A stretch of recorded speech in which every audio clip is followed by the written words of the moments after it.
Yeah. Yes. Sunday night. Sunday night. Rodney Dow in his little box. HotRod Dow. A place I'd rather be. Man, I'm excited about talking about tonight. I'm talking about everything that happened this week. Georgia. Bring Tim on. I'm excited. It was a busy weekend, busy, midweek on with Georgia stuff starting. Yes. Yeah. It seems like it just kicks off the year. You watch Ducks race and you get excited and you're like, all right, I'm going to go in my garage now, work on my stuff, and then when you get on Facebook, you just see somebody's working on their stuff or somebody, Mocam was open today. I saw Joey Heupel out there, getting it done. And you're like, oh man, I got to get it rolling here. And the Firebird was testing down there too. Oh, right on. Okay. Yep. Okay. That's Jesse cool. James. Oh, yeah. Jesse James is on. What's up, Jesse? Right on. Good evening, gentlemen. He says, Shelly and Kurt, what's up? Jim Robinson is on. Nice. And guys. Somebody. Man, it was a nice day. Did it get in the 70s, 74 or something? Holy cow. Man, I don't know. And I'm ashamed to say what time I finally stepped out of the house, but it was after 3:00. I was busy engaged in stuff for taxes to get ready for that. So I was stuck in the house for a little while. Yeah. So it's got to be done. So that's what happens when you got all the money. You got the government with some of it. So they take it all. Yeah, that's the truth. That's the truth. So you get a little bit done on your hot rod? Nope. What? No, I didn't actually. No, honestly, no. I was waiting for my Sunday video. Come on, Gary. No, I was working on intake manifold for Joe Barry and Joey Barry to fulfill my end of a deal that me and Keith have to get that thing done for Joe and Joey, and it's for Joey's car. I don't know the details on it. I'm sure it's a Tri-5 car. Only thing I know is it's a big engine that has a big intake manifold, and it's going to sit on top of some big cylinder heads. So, oh my goodness, you ain't lying. So got to get it knocked out. Put a couple rows of bungs in it and a couple of fuel rails. So I'll be working on that. I'm just going to stay on that till I get it done because Keith is going to Colorado in 2 weeks. So he's going to take it with him. Yeah. Oh, is Keith shipping and receiving? Yes, he's going to deliver it in person. Golly. Yeah, I think he's taking an engine or something over there to Colorado, so he's gonna take that and deliver that to him also. So I got to get it done. Yeah. Hey, time's ticking. You know what I mean? Yep. Right on. Chris Stewart's here. He says, "Hey, he's here." All right. Jose Rivera. Hey, Jose. Hey. Thanks for coming. Brandon. Yep. Man, we gotta. You ready to kick this off? I'm ready. Man, this dude is so awesome. No time like the present. I'm excited. I've been excited about this ever since we talked to him on Wednesday night. You know what I mean? I'm already writing down my little notes, what I'm going to ask the legend. Yeah, that's right. Here. And man, as soon as he said, "Oh, I'll do that," I mean, it's like, oh, all right. Yes. He seemed pretty excited to do this with us also. Yeah. Hey, we got Jorge there, George. I wonder if they're back yet. Oh, hey, there's George. Hey, George. He had quite the week, right? Devin Brown is watching. Right on. Devin, we may snatch you for a minute sometime in the near future to get a little update on your program over the winter. Absolutely. Now, is that is that Devin, the track record Brown? Is that who that is? That is exactly who that is. Track record Arc City?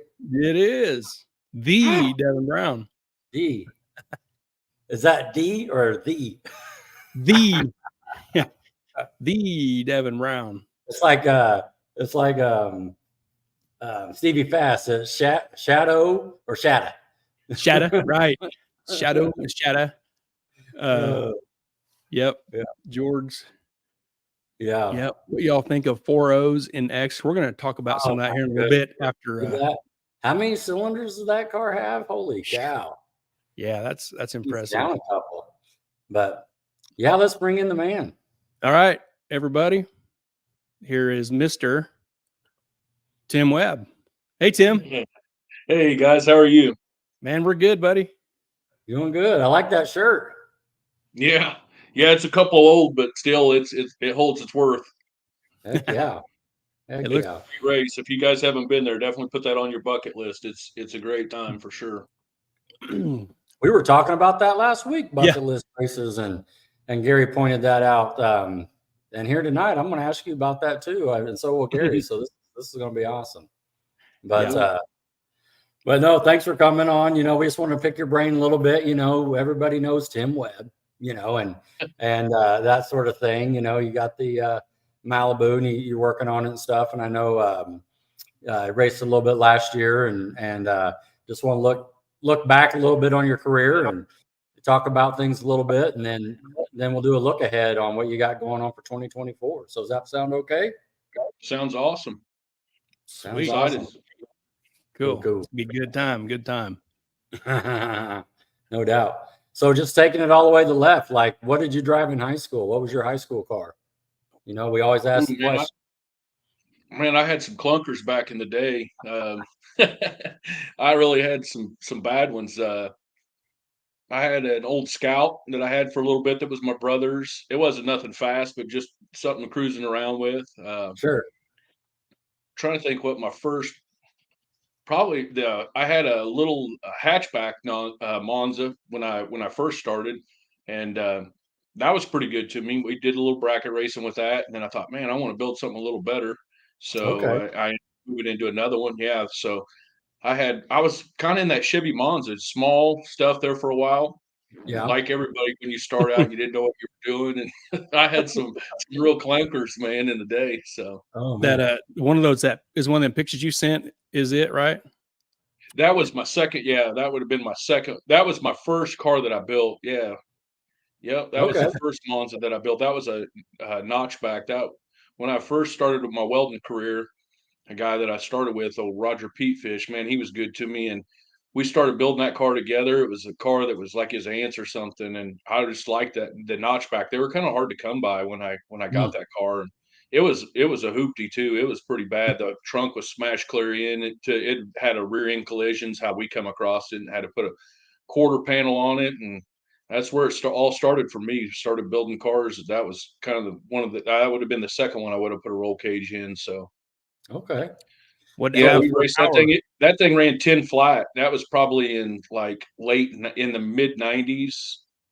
We did super Chevy with that. I did a few races with super Chevy with that. It was a really good car to me. Oh, that's great. So what engine power plant did you have in this one? It had a 355. I drove that quite a bit. We street raced just like everybody did. You know, we around here in Topeka, it was out at Martin Tractor. There was an area out there in front that we raced out there, and that was a good time. We'd go out there on Friday nights and really enjoy ourselves. We had probably a string of, I don't know, 8 or 10 cars that would come and go, and people build something else. And we raced just like everybody else did when we started. We cut our teeth in the street too. So Okay. I raced this quite a bit out there. Was you in high school? Was you a hot rodder in high school? A gearhead? Yeah, I was. Yeah, it kind of kept me out of trouble, surprisingly. I'd still get in trouble every once in a while, but man, like a lot of people, that the car story really is what changed me. Between that and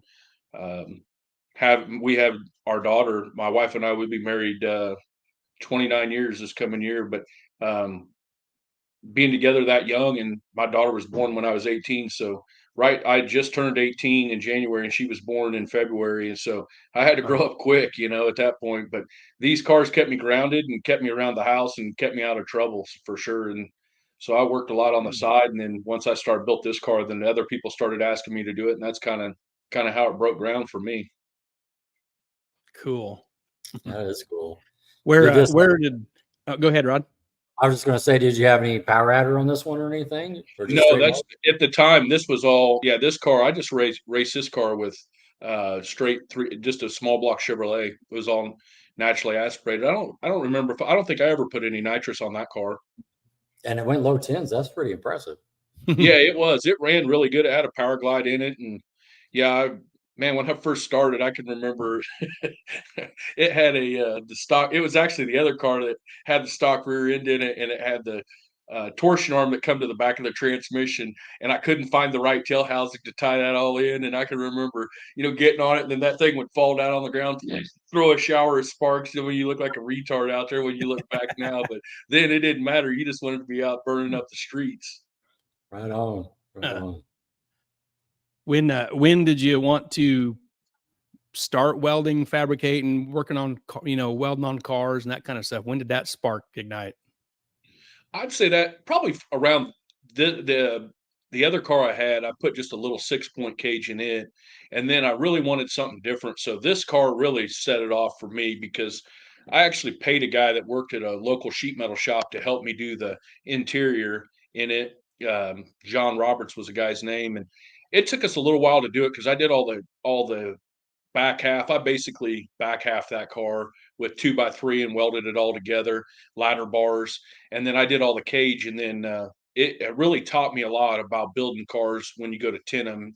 As you start that process, it's kind of like building a house. You can't build yourself into a corner. You got to really respect how you put bar placement, them kinds of things. So when you go to tin these, that it's not such a headache. And this car really started that foundation for me. And it was a great car to start with. And then after I built this car, I probably put in, I'd hate to guess, probably 10 or 15 cages after that for the next few years. And then it just kept building and building. And then my buddy George, we did his Camaro. We'd been really tight through all the years, and he's got a really nice 70 SSRS Camaro, and we put a cage in it. It's still in it to this day. And man, the bender we had to use back in the day to do all that, him and I did that all together. It was an old conduit bender that we used to build that we bent this stuff out of, and you had to work back then to do it. So it really made you respect something nice when you got enough money. And then I bought a nice bender, and we started doing it that way. It really turned it around. Like I said, this would have been about 97, 98, probably when I built this car. Okay. Wow. As you were building cars, getting ideas from each build, to kind of put in your own personal build. Is that fair? Yeah. Oh, exactly. Yeah.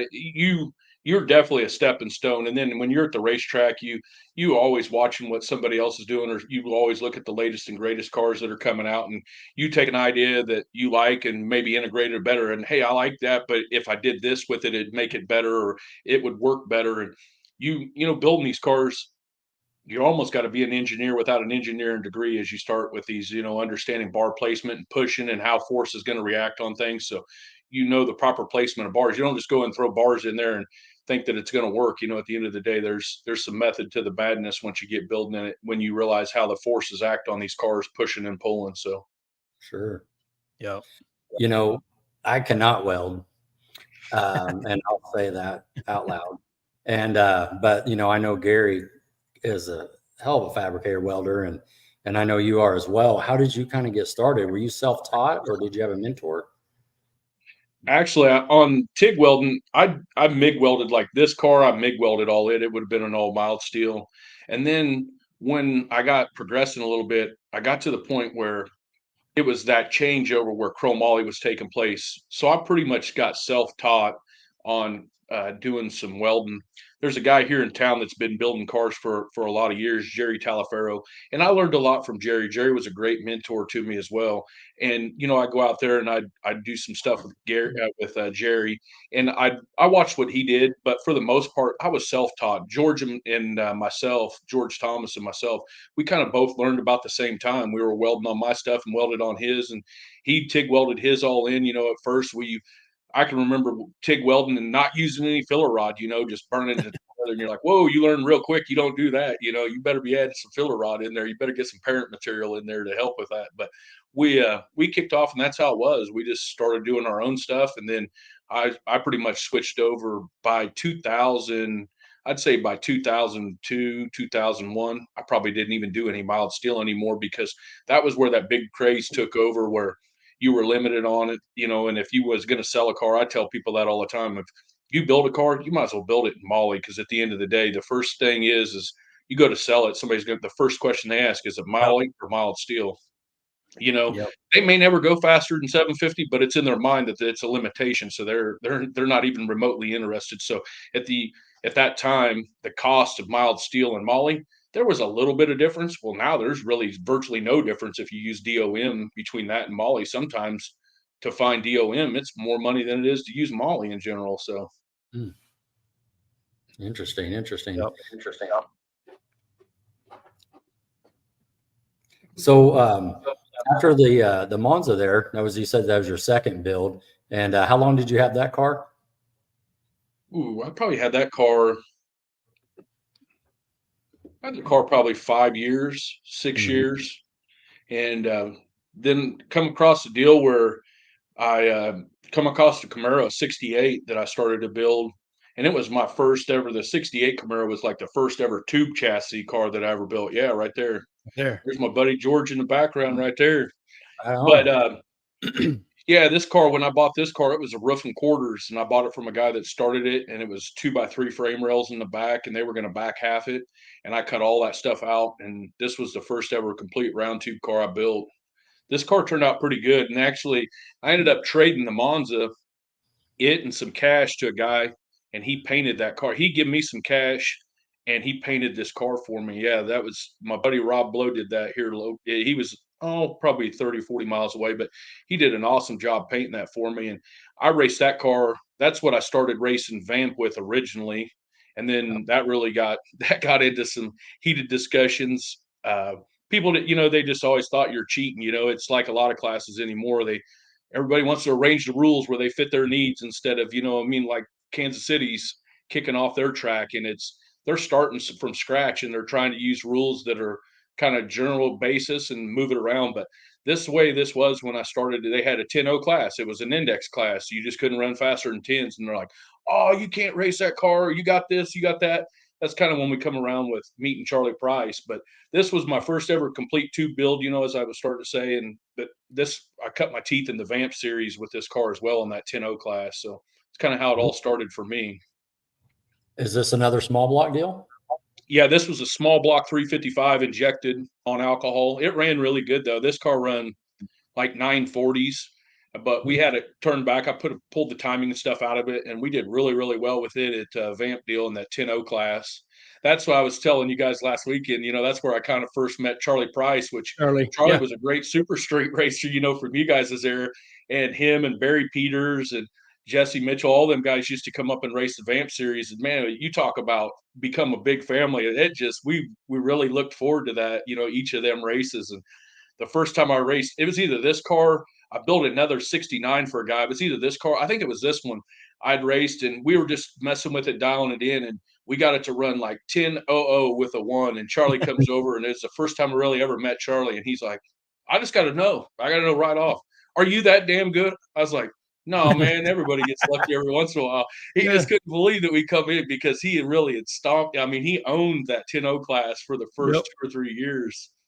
He was really sharp. But man, you talk about guy like to get him fired up. He had a fish finder in that car of his for the longest time, and people were like, you can't have a delay box in there. He's like, it's a fish finder, and then when they found that out, oh, they were hot. He was always messing with somebody every week with something. Oh, Charlie was. That's good stuff. Do you know where this car ended up going? Yeah, it's funny you say that. This car is actually I sold that car to John Hocking, which is a pro mod racer out of Kansas City, and John had it for maybe a couple years, and one of his helpers was gonna bracket race it, and he raced it for a little while, and then John ended up selling it to a guy down in Florida. And that guy called me, wanted me to fly down there. He was going to put a big block in and wanted me to build a set of headers. And I was like, no, I don't know if I want to do all that, But I just heard recently a guy reached out to me, and that car's in Canada now, of all places. Or in, that car's in Canada now. Wow. I actually seen it it was in the background of the guy was selling a fuel pump. And I was like, dang, is that my old car? And then another guy, JJ Miller, that worked with John Hocking, he piped up and tagged me in, and he's like, hey, I think this is your old car. And I was like, oh, it is. And then the guy reached out to me and was like, yeah, this car's it was in Canada somewhere now. So it's pretty cool to see it over there. Still look the same. Oh yeah, it still looked the same. The guy's got a big block in it, and he's got like a 496 in it. And he's like, yeah, it runs really well. It runs like 680s or 690s. I was like, oh yeah, that's cool. He's like, what did it run what'd you have in it? I said, I had a small block in it. And he still had the same hood and just cut the injector hole a little bigger because his was injected on alcohol with a big block. And he's like, what did it run then? I said, oh, I had like, no, I had started off with a 355 in this. I ended up with a 421 in it after all. And that's when it ran 940s or I was right in that area. It's in the low nines. And he's like, what? There's no way. I mean, that guy was just like, my big block don't even run that good in here. So the guy's supposedly putting like a 632 or something in it now. So Wow. it definitely deserved more motor than it had for sure. Sure.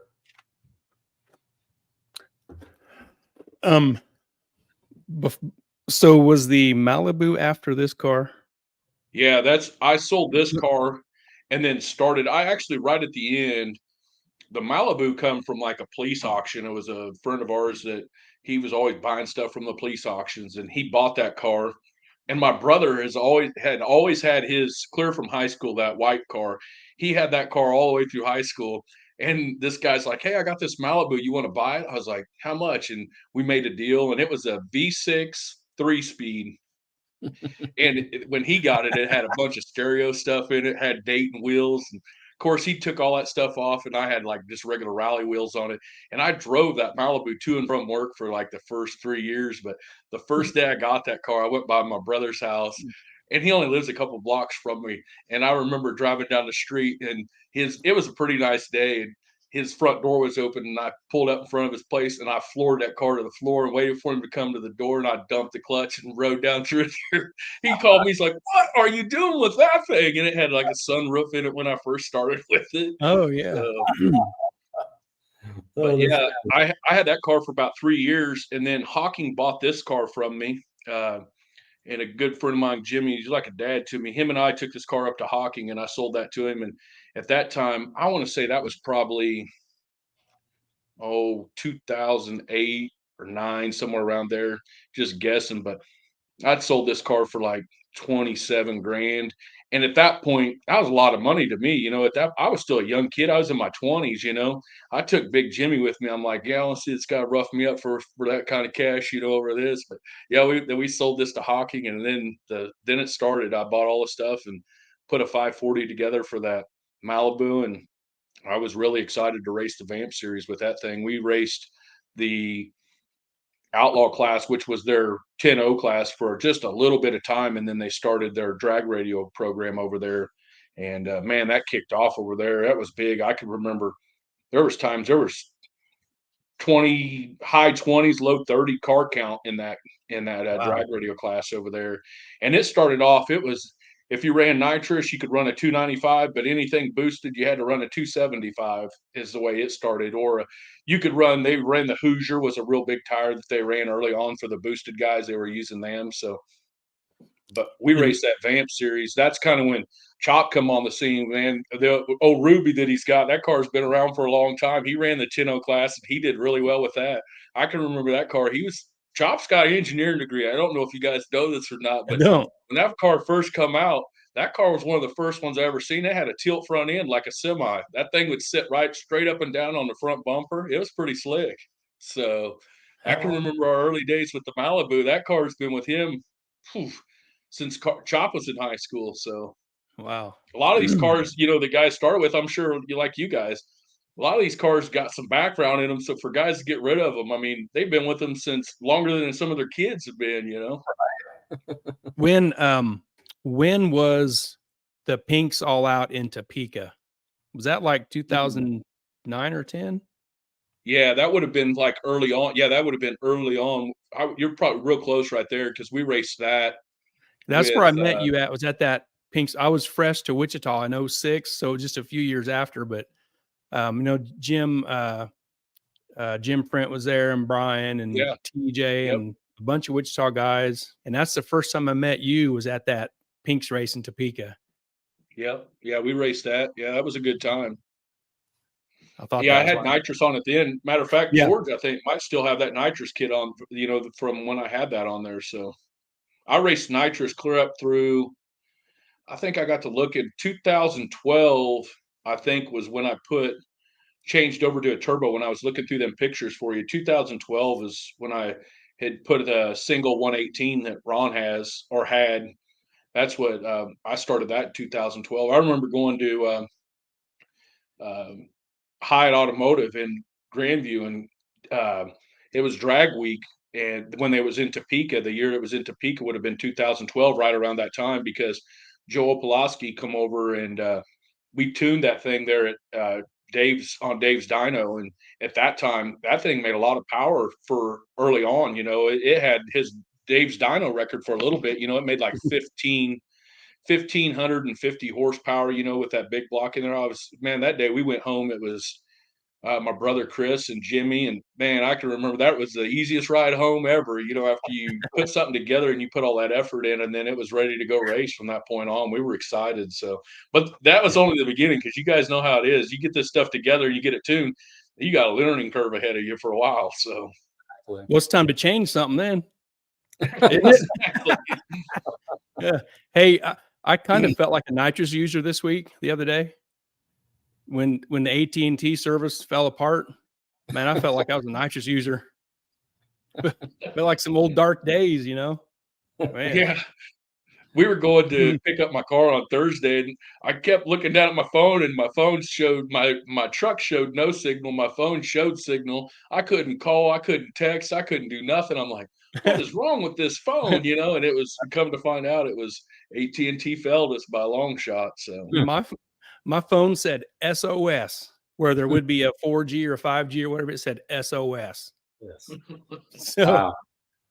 Yeah. Hey, when you had that 118 out there, what kind of management system were you running? I raced that with the big stuff. I really enjoyed the big stuff. I had really good help for a long. Joe. When he showed up and to help me, just like when Barnhill helps me, I want him to help me with the system. I don't want to.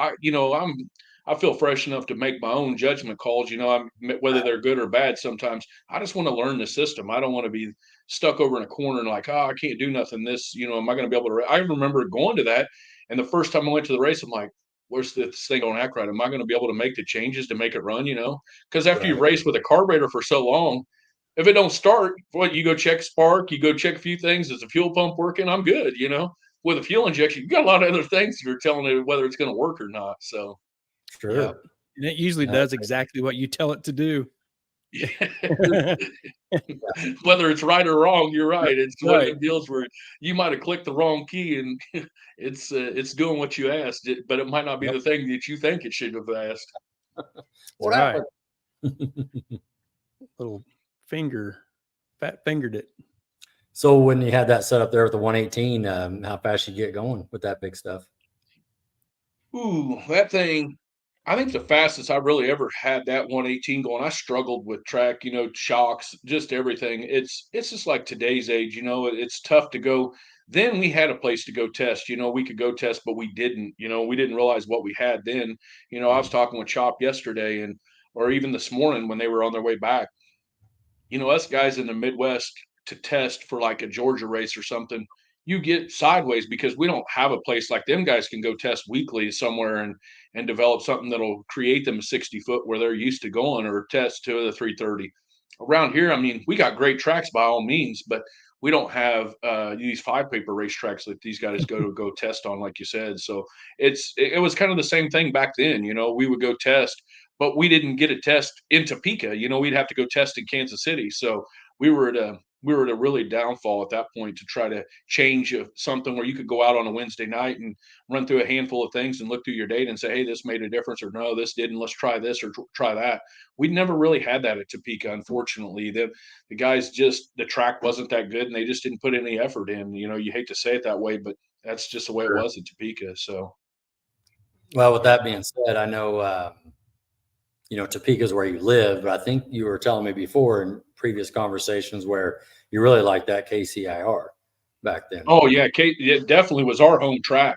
When we raced Vamp for, I'm going to say, an 8 or 9 years straight, and it was just it. You know what I mean? I could be off on that length, but we raced it until it was done, and then that's actually when that dried up was when we're like, hey, we're going to have to start going somewhere else. So that's when we actually come and raced in Wichita, a couple of the heads up deals down there, and that's when we kind of sprouted our wings and started to head that way. So, But Right. you're right. At KCIR, whew, man, there's nobody that had raced at KCIR. I mean, them guys would put everything they had into that track. You know, it's just like the way that Arc City seems to be now. I mean, they push and push and push to make it the best they can be. And that's the way it was in Kansas City. You know, when we were racing that, they really did the best they could to make the best track for that drag radial class that they could, for sure. And that's what made that class so great, is people would, you know, they would talk about it. That, you know, we had Jason Horde, and them guys all come from St. Louis. There was a lot of guys that come in. They could run their fastest ETs there. You know, at the end of the day, they're like, man, if you broke parts there, they were going to go home and talk about it and tell people, man, that you're breaking rear ends and drive shafts here. And that was the difference of night and day. When you can run your best career ET, I mean, that's your home track when you get down to it. So Sure, sure, sure. You know, we'll talk about your bucket list race here later on, but like, do you have a thought where, you know, you had that perfect event for you? You know what I mean? Where it's like you went to this race and it just everything lined up and it's like your favorite race, you know, to talk through. man, I'll be honest. One of my favorite memory races wasn't even with my car. It was actually with Chopper's car. He let me race it at one of the streetcar takeovers. Mm-hmm. It might have been the second to last one, and Chop let me wheel it there. And man, that you're so right. Nothing. I don't think we could have did anything wrong. Chris Penny was there. He was helping us with Chop at that time, and my brother was there. Everybody was there. We were just really having a great time. And I can remember having to race. We had to race Jacob Hachinsky twice. The first race I ever been to, where, and they didn't talk about it at first in the drivers meeting, and he realized he didn't. But it's the first place I ever went where they go, you both went red and you're out. I'm like, what? How did, you know, first is always, well, I've never been to a race where two people can go red and both of you are out. And that's what they tried to say. And then they were trying to rerun us, and it was getting me fired up. And then there was so many people in the background. All you just hear, everybody wanting to chatter and throw their 2 cents in. And finally, Yeah. we got it ironed out. But and at the end of the day, we rerun, and we ended up beating Jacob. And then they wanted us to come right back up. You know, at that point, I felt bad. You know, I'm really pushing Chop's car. You know, we're round robin in this thing, and he's got good parts in it. And at the end of the day, we ended up winning that race. But, you know, for us to win that, it was just a huge time for us. You know, we couldn't, it was just like you couldn't do anything wrong. And I'm sure you guys look back at races that you won and you really felt, you know, good about. And that's one that just every decision was right. You know, you look back and you're just like, you're not going to get knocked off your horse. They're not going to knock you out of your game, you know, of leaving that starting line. Everything was just so focused. You know, at that streetcar deal, it was running better 60 foots than we had been in some of the other races, you know. And for us, that was, you had to use your own prep there. You know, at that time, it was, you get past first or second round, that track was as good as probably some of these no prep events. By the time they throw some of their glue down, you realize, whoo, you know, when we walked away from that, we had a whole different aspect. You know, we raced the little rotary motor car. We raced it in the finals, and Okay. if I wouldn't have left on him, I wouldn't have had him. You know, I mean, that car runs. It's kind of like the car fast. at Georgia you guys were talking about. I mean, that little rotary, he wasn't playing there. And luckily Yeah. I'd left on him, and I legged him, you know, at the whole way. I was like, whoo, I was leaning forward. I had everything I had to get that done. Got a dent in the floorboard from pushing. Oh, yeah. I mean, that thing, Chop's car has been a beast for the years. I mean, that car has been beaten, and rebeat. So, Oh, that's great. That's great.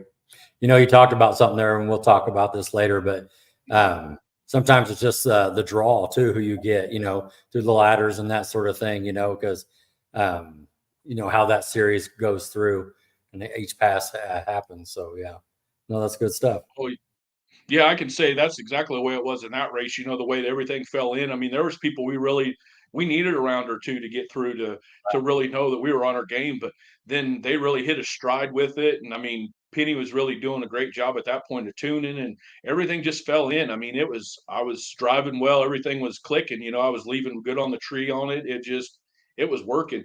And plus, you know, at that time, that race, where I was going with is, what meant so much is we were all, I mean, George and Chopper and my brother and John Lewis, all them, I mean, we all raced together, and we were so deep, and we were all vested at that race, you know, Chris Penny and all them guys.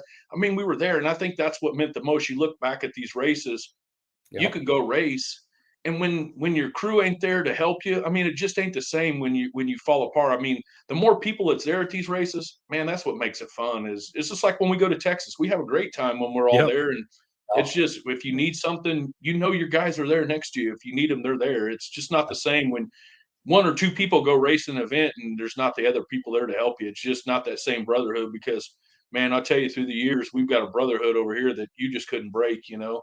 I mean, I can remember it. I spoke of it earlier with Vamp. I can remember we were, Barry raced at that time, Lutz and myself and Chopper. I mean, there was, Jimmy had his Mustang at that time. That Jimmy's, we were going back through the races that meant something. My brother and I helped Jimmy, and Jimmy, he went through a lull and said, "Hey, let's put my transmission in your car." And so we did that because he broke his. And man, it turned his whole thing around.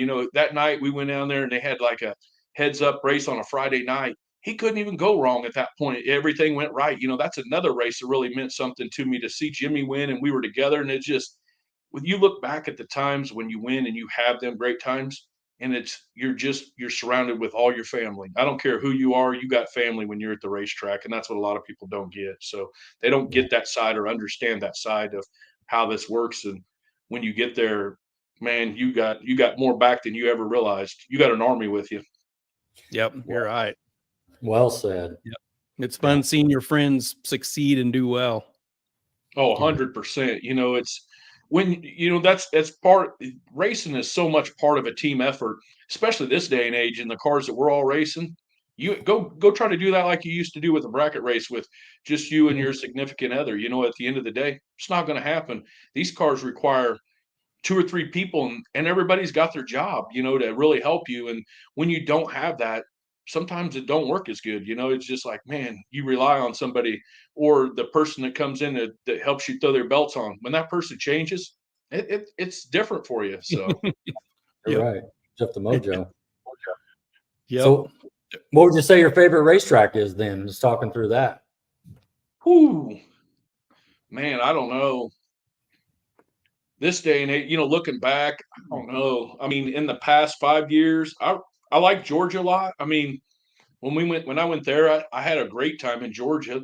Um, my car, I've always been real soft in the 60 and then trying to run it down. And, in the past few years, you realize that's where you really got to start leaning on it. But, between there and Texas, both of them tracks have been really good. But, and that's what sucks is then you come home and you're like, everything or learn from them tracks, you gotta take that and set it aside if you're going to go and to race one of these other tracks, because that's where it comes in Midwest fast. It's totally different when you come back to the Midwest. You better have your swinging shoes on for over here, because somebody, as Craven and them guys have said in the past, he's put that money up. These guys that are putting ETs down over here, they're solid and they've done their homework. I mean, at the end of the day, you take them and go to Georgia, they're going to have to up pick their beat, a little bit, because it's going to be different. And they've got the power to run better down there. But you come to Midwest, man, these guys have got it figured out for sure. It's a totally different game. So to answer your question in that long round circle that I just went around, but I don't know, it'd be Texas. Even though I took flight there,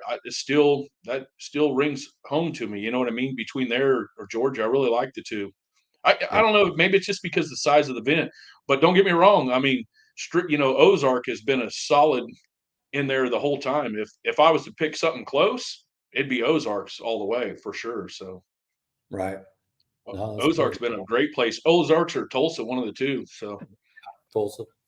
Will you go back to Ducks race anytime, do you think, to race? Yeah, I probably would. If I did, I'd like to do it with my brother's car. I'd like to do that drag and drive deal with it. With Chris's car would be my ultimate goal. I want to sell my car. I do, but getting it back and as good as it looks, man, it's going to be tough to let go of that thing, man. They did a beautiful job painting that over there at Ultra Color. But man, to be honest, it's going to be tough to let go. But that would be my ultimate goal. I can't financially do two cars by any means. I mean, I tried doing it for a little bit and I want to build a house, and I didn't realize, man, if I'm going to do this, I ain't going to do all three. That's for sure. So, No. Yeah. So you was watching the streetcar bragging rights class a little bit at Georgia? yeah, I watched a little bit. That? The only time I got to watch was when Drag Illustrated, they run their little blurbs. I get to watch a little bit of it on there. I didn't have Flow, and I just haven't put out the money to do that myself. So, Right. No, that's a great addition to the Ducks event, having those what they call it, streetcar bragging rights, Yep. extreme, and Yeah. then they have the what Extreme other and wild, I think is the lower half. Yep. stuff. Really cool. Yeah. No, good, What good. what track have you not been to that you'd like to go race at? Oh man, it's we got a brand new place going to be up in Kansas City. I'm looking Oh, forward to that, there you man. go. It's going to be awesome. Yeah. You know, the best part for me is that's maybe an hour and a half away, and it's just I was shocked. I seen yesterday, and that they put up what they were going to pay out a while back, and I didn't catch that. But man, they're paying out $5,000 to win that Seen thing, that. and I was like, "Ooh, that's close." I mean, there's going to be some hitters there. You got Jason Horde and them guys there; they'll be there, I'm sure, and Yep. that money's going to drag some people in from some distance. But that's okay. I mean, at the end of the day, we're all gambling. It's the way it's going to roll, and depends on where your odds are the best at. I guess what casino is going to pay off the best. So I look Yeah. forward to doing that just because it's going to be close, and I still look forward to coming to doing the Titan stuff too. I've had a lot of bad luck. You know, if it wasn't, you know, with Texas, I smoked one injector wire come off and blew the side of the cylinder head out, and that set me back between time frame of waiting on machine shop and finding a set of cylinder heads to put on there, and then I had my billet motor and get in there and then have issues with it right off. You know, where I had the intake leaking on it, which that's fine. We got it all figured out, but that's what's in it now, and I look forward to getting back out. It's just it seems like when you get in a low, it's hard to get out of, Gary, like you and I was talking about earlier. You know, when you got bad luck, it just seems like it don't let up off of you sometimes. So Yeah, and when I was waiting on valves for my deal, when you hurt your head in Texas, I was in your pits looking for parts. we need some valves out of that burned up head. There's got to be some good ones in there. yeah, there was too. I got them Yes, all there now. Like was. I said, if you need some more, guess what? You don't have to call RFD and try to wait on them to never show up like before. You know, I got some spares for you again if you need them, Gary. So Yep. They still haven't called me you, to tell me my valves are here that I ordered a Still year not and a here. half ago. I haven't heard nothing. are you surprised, really? You know, it's like, you know, I just said this earlier too. It's like Jimmy always said, we buy he who lies to us the best, it seems like, you know. So, So what is your kind of your look ahead race that you're going to get the car back in? What are you thinking? I don't know. George asked me that earlier. Maybe Texas. I might go with them guys to Texas. To that, I don't remember. I think that Big Jake race is before the other one. I'm probably only going to do one or the other just because I'm limited on vacation. I don't have. I've only been with the railroad for 5. This would be my 6th year. I got 2 weeks of vacation, and I had to take 2 days this last. They're kind of changing that around, so we got to move that time. So I'm Yeah. limited on how much vacation I'm going to get, and so but I'm going to do one of the Texas races for sure is kind of my plan. And then April, the new track has a streetcar takeover in April, the first or second week in April. So I'd start there maybe, and then try to get some more testing in over there. And then the unfortunate thing is that May 4th or 5th, they have a race, and I think that's the first Titans race in Arc City, if I remember right, isn't it? Yes, sir. No. Titans in Arc City is 17th and 18th. Yeah. Oh, okay, cool. Yeah, Yep. because the first race in Kansas City for their shootout series Yep. is the 4th or 5th, if I remember right. Yep. What do 3rd you and think 4th, of Friday, that? Saturday. Yeah. What do you think of the rules and stuff for that Kansas City deal? Well, for me, you know, as I told him, I didn't care. I would, you know, I know the other classes that are that limited street and some of that they've had some issues with some of you know, the parity and towards turbo and that stuff. I get it, but at the end of the day, when we've been without a racetrack for so long, I'm one of them guys. If I have to change my stuff around, I would. You know, I'm just happy to have something close to go race personally. Oh, So when you got to travel a minimum of 3 or 4 hours, and then you shorten that up by less than half, dude, I'll support in any way I can. If they need me to come up there and sweep the parking lot before, I'll be up there to sweep the parking lot before if I need to. So Yeah. yeah. No, that's great. That'd be great for that whole Kansas City area and all you guys in that area that have been without a track since KCIR closed. right. Yeah. That was a That'd be huge, huge. you know, and not a lot of people knew, and maybe I don't know, maybe it's unfair, but Payne was involved when that originally sold, you know, him and Rob Parks. And, you know, it just seems like everything that's, and I get it. I mean, that you're buying, when they buy these racetracks up, there's a lot of property that comes with it from a developer standpoint. You know, it's a smart business decision, but it ultimately hurts the people in that community that are really, if you don't own a car, you don't understand it. So it's not a big deal to a lot of them guys. But for the people that did, Kempers wanted that out of there forever. And then they held on for the longest time. And then what's sad is the Parks and Rec bought KCIR and was going to put a park in there. Didn't do no research. They just kind of got funneled into the corner and they bought it. And then it bankrupt is what I heard. It bankrupt the Parks and Rec department. And that place is still sitting empty today because the whole backside of that where it was built was a sewage retention pond is what I was told. And so they couldn't even build the park there after they bought that. So they're just sitting there on something that used to pay taxes. Now it don't pay nothing, which is sad. So I kind of got hornswoggled into it. Mm-hmm. Jerry, I think that May 4th is the second Arc City race, isn't it? Does that say on your calendar? May 4th, heads up. Yes. Yep, that's the second. The first Arc City is the 6th. Right on. And Streetcar Takeover is at the end of April at the Flying H. Mm-hmm. But the week before that, Tim is going to be in Ennis with us. We're making your decision for us. You're going to Texas with us. Yeah, I hope so. That's for sure. If I don't go to Big Jake's race to race my car, I'm going with Chopper and him. I'm not gonna. I don't want to miss that race again. I'll definitely do I think that's before in Big Jake's race before the Ennis one. Yeah, you're not racing at Big Jake's. It's already. It only gives you a few weeks. That's like the middle of March, isn't it? 16th or something like that. Yeah. You can't make that, Tim. No. Oh, it's challenging. I know. Just plan on, Radio Roundup the 18th, 19th, and 20th, and we'll see you there. Yeah, that's honestly, easy. That's the plan. I remember last year when I got my car running again, my wife's like, "Where are you thinking about going?" And I told her back to Texas. She's like, "What?" I mean, she's just like flabbergasted. She's like, "It ain't bothering you?" I was like, "Well, you got to get on sooner or later. I mean, you can't let this thing devastate you." I can be honest though. When I pulled up there to let go of that button for the first time, I was like, "Man, I hope this place treats me a little better than it did the last pass." But it just, as we said, it did exactly what I asked it to do. When I had to throttle it, that's my own fault for throttling it and then getting back into it, and I should have never done it. But looking back, hindsight's always 20/20. Yeah. We were set on the starting line when you got last year when you made your kind of return pass, first one, and I think we were just talking like I think he's just going to run it to 300 feet or so. 150 feet, just a nice easy one. But you took it a little further, which was awesome. We love to see that scoreboard light up, and we're like, oh yeah, he's feeling good in that seat. That was all right. Yeah, that's it.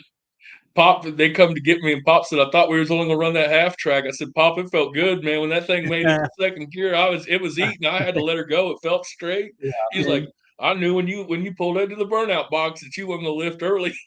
You tell him you ain't no lift early. You tell him you ain't no quitter. That's right. You were talking about you were talking about hanging with the guys and stuff, and making memories and that sort of thing. That one picture we took at Topeka, that was pretty cool. Remember that? At Ennis, you mean when we were at Ennis? Sorry. Yeah. Ennis. Yeah. I do. Yeah. I agree 100%. You, Chris, and all of us. Yeah. That was awesome. Yep. Yeah. It's Tanner. You're right. Yep. I mean, these are the things I look back. I got a picture of both my brothers, and we were in Tulsa.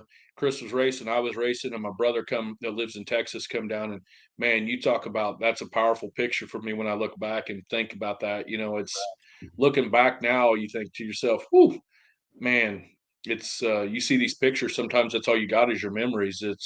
That are pretty powerful at them times. So yeah, agree. Yep. I think of that a lot too, like looking at the past, just pretty recent past even, and obviously way back in the past, think, man, wish we'd have took more pictures, whether it be the cell phone or even before cell phone days, old junk Kodak 120 photo stuff, just more pictures. Yeah. Right. Pretty good stuff. Going through this stuff. I mean, there's people that's going through this deal with my brother and with my mom, losing my mom, and you can people, and I know there's other people that are listening that's been through the same thing. They get all tied up in monetary things, and what I realized coming through this, there's one thing. I've had a lot of rough days, when you go back and you think about this. I can remember the day I was cleaning Chris's trailer out, and Chopper and them were buying it, and you think to yourself, man, I'm cleaning out this. And that was a rough day for me to do that. But you go through this, And as you walk away, you realize there's only one thing that nobody can take, whether it's money, anything. The only thing that nobody can ever steal from you, take from you, is these memories that you build Yep. with each other and these friendships that you build. These memories are priceless, and there's a lot to that. And it, not to get to that point, but man, there's so much to it when you go to these racetracks. And we spoke a lot of the kids that are growing up at these racetracks. You got Craig Gondrick's boys and a lot of these other kids, that are growing up that through the years, the Phelpses, Phillipses and all them. You look back and it's these kids got memories that most of the kids that they go to school with never are going to even get the chance to have, early on in their career. So it's Yeah. I'm a big advocate of these kids. When Heartland Park was here, I was on the advisory board, and these tracks, they just don't push back to get the kids involved as much as they should. I mean, if you look back at a lot of kids that you've known, or even the way that you guys have turned out, racing did more for you than just getting your pocket. I mean, it's really taught you to be a better person, a manager of time, a manager of money. And if you want something, you're going to have to work for it at the end of the day to get it. It's like you talked about before on rivalries. It's the same thing. It's what keeps you driving each week to dig to get your car out there. So that way, Todd Mashmeyer ain't going to get that next win on me, and we're going to stay ahead in the points. Or Barry Lutz, we're not going to let him get the win on Jimmy, because at the end of the day, you go through these times, and these are the things that make you fight for it, and bring you into a different portion of life that you just didn't realize it even did for you until you get older and you look back and you're like, man, dig into these kids early on to where they can't afford to get in trouble. They're too busy out being productive in society to do these things that they want to do, that they get that passion as well, just like we've got. So I'm big about that. I've seen Eric Kinward and them are putting on a chassis school for kids. Man, there's so much importance in that. I really do believe. So we got to push back to them kids. I got 2 grandsons, and then my little nephew that was Chris's boy. I mean, they're going to be right beside me this year for sure. So no matter Cool. what, they're going to be there the whole time. So I look forward for that. So Heck yeah. Well said. Cool. Heck yeah. I was going to ask you about the rivalry deal too. That's Gary's question that he brings up, and thinking through that back in the day or even now, do you have a rivalry, or what we're saying about that? People you just want to look up to. I want to make sure respect that. Want to beat that. Oh yeah, I mean, these guys this day and age, I mean, like I said, I've ran through so much hardship. I mean, I don't even show up to races hardly anymore, and it's at the end of the day, these guys you got Heckman and Craven and all these guys that are really out there. They're racing week in, week out, that are really they're standing up and standing proud, and they should, because they're putting the time in and it looks strong. You show up to them races, at the end of the day, who's not to want to, hey, I really want to get in there. And I mean, that proves your worth of where you're at and where you stand when you can put a round up against one of them guys that's been out there doing it week in, week out. I mean, that's where it's at. Devin Brown, I mean, he comes down there, makes it look easy. I mean, they're down there shooting free throws like it's nothing. So at the end of the day, I mean, all these guys, it's just putting in the time at the track, getting out there and getting some laps on the car and getting yourself comfortable. So Agree. Yeah. Gary, got another picture? I do. You mentioned some of them fast guys. I want to ask you something kind of fun real quick. Not controversial, but just kind of fun. And I'm gonna ask you a question, Tim, and I'm gonna write my answer. I'm gonna write my answer down. See, I just turned my paper. It's a blank paper. And it's blank right there. Are you ready? let's see it. Yep. Okay, it's blank, and I got my pen. Gotcha. Are you ready, Tim? Yep. Okay, I've turned it like this because I'm going to put my answer before you answer.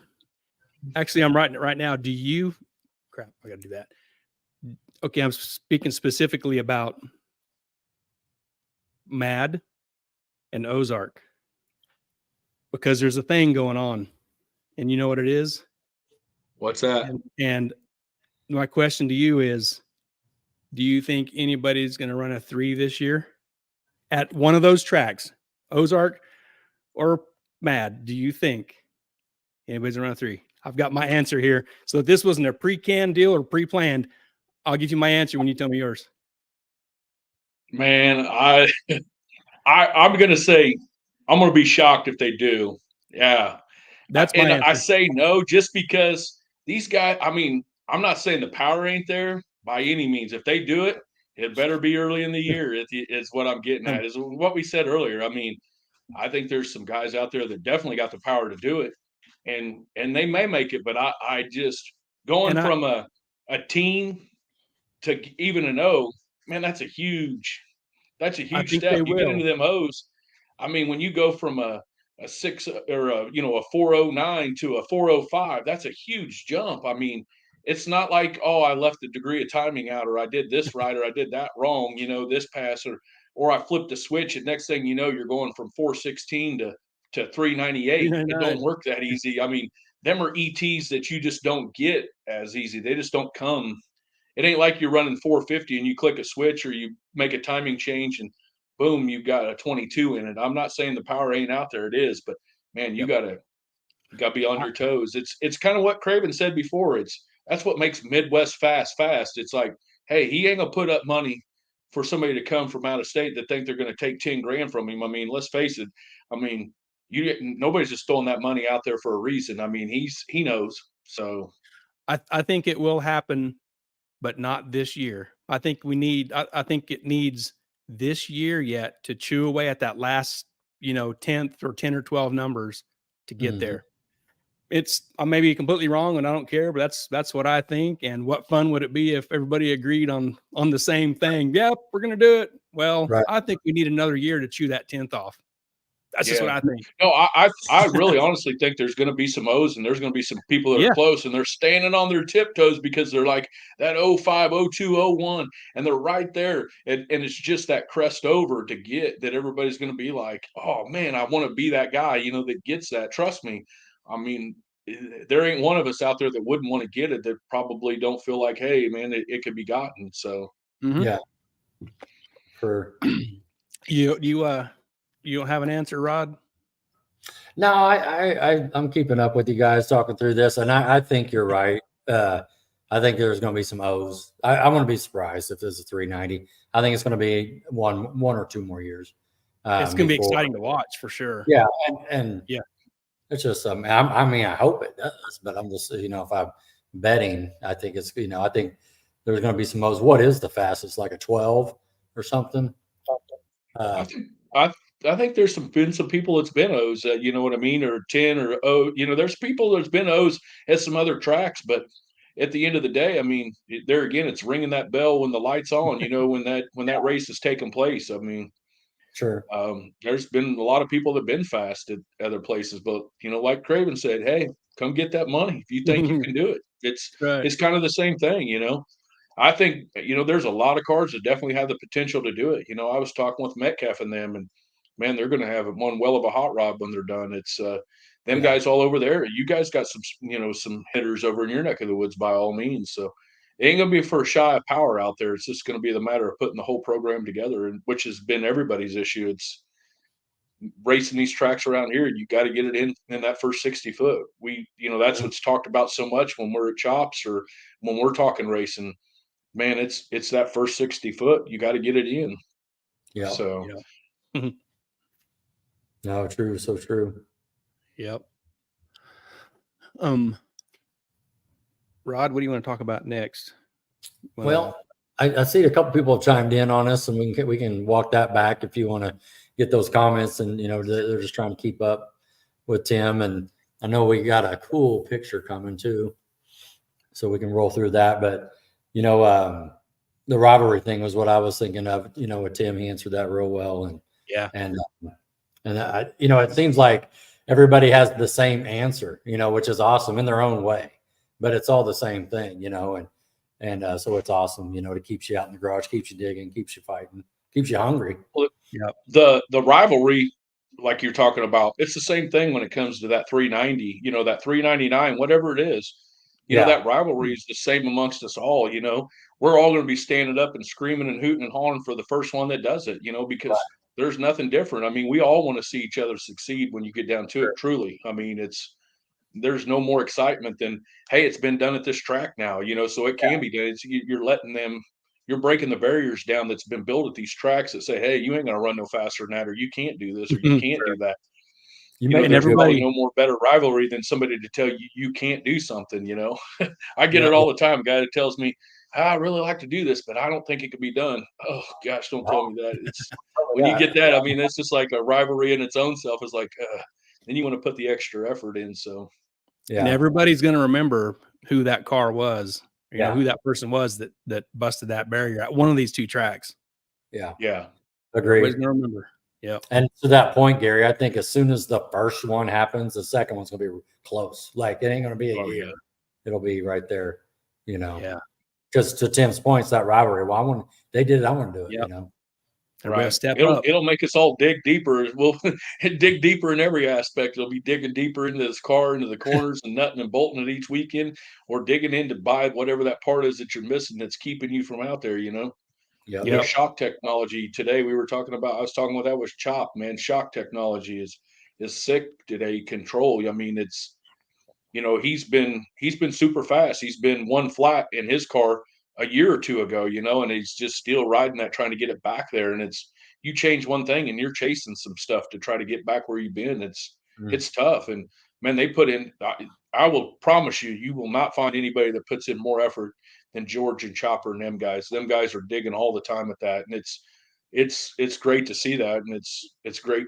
I'm a very small portion of what he's got going over there. I help him when they need me, and he's been really good to me to let me keep my brother's car over there, or my car if I've needed to do something. Chop's got a really nice shop, and he's been really good to me. So I'm very, very thankful for that aspect, that he gives me a little bit of room over there at his place to be able to keep that. But them guys, they are digging week in, week out, and he puts it in the right places. I can tell you that nobody deserves it more than him when he gets them licks in that he deserves. I'm proud for him, very proud for him. So Oh yeah, we were rooting for him last weekend for sure, or yesterday. I guess Man, it was. Yesterday.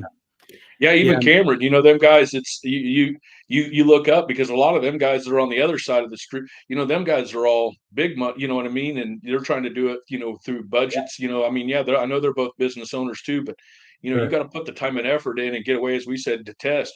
A lot of these guys they've already raced at a race, they did in Bradenton just a few weeks ago, and they're already got some time on these guys. So for them guys to go and shine like they did, man, that's awesome. I mean, it's great to see Midwest represent so well as they did, for sure. So I was proud for them guys. Chop of them, they've normally had some issues where they've had to put a piston or two in, and they didn't have to do that this weekend. So I mean, it's kudos to them, man, that they made some great calls. I mean, not saying that they don't need to now, but at the same instance, I mean, they worked through and they didn't have to bust butt. I've been there with them where we've changed put two motors in the car on the weekend, where one's dropped a valve and been an issue, and put another one in and still have issues. And it gets frustrating, at the end of the day. It's racers don't have no give up in them at the end of the day. It's so That's good.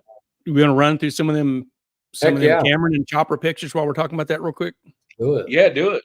Let me swap that over there. And so we all know Cameron Marsoff is from here, Hayesville, and Chopper over there where you're at. And so I just snatched some pictures of these guys off of the internets when they'd throw them up. This was from, I don't remember what night it was, probably one of the testing or qualifiers or whatever. It doesn't matter, but there were some really cool pictures that come out of this deal. Candles lit. Good looking white car. Yeah. Good looking white car. Candles lit. Pit picture. The thing was standing up in the back. He had some separation on that thing. He was putting some power down. Yeah, he did. Well, I think it was 60 foot, and then the O was 102, 103. Yeah. Something. There's Tony there standing by the door. Yeah. Tony's on the bat phone. Yep, the bat phone in the pits. Yeah, looking good. Got some tennis balls in the car. Turned out fantastic, man. Turned out fantastic. It's crazy to watch these cars. I remember when Chopper had he had two throttle bodies on his for the longest time, and then took them off and then went to single throttle body because there was a weight reduction. He's chased that car, man. He's there. Like I said before, you won't find anybody that'll put the effort in.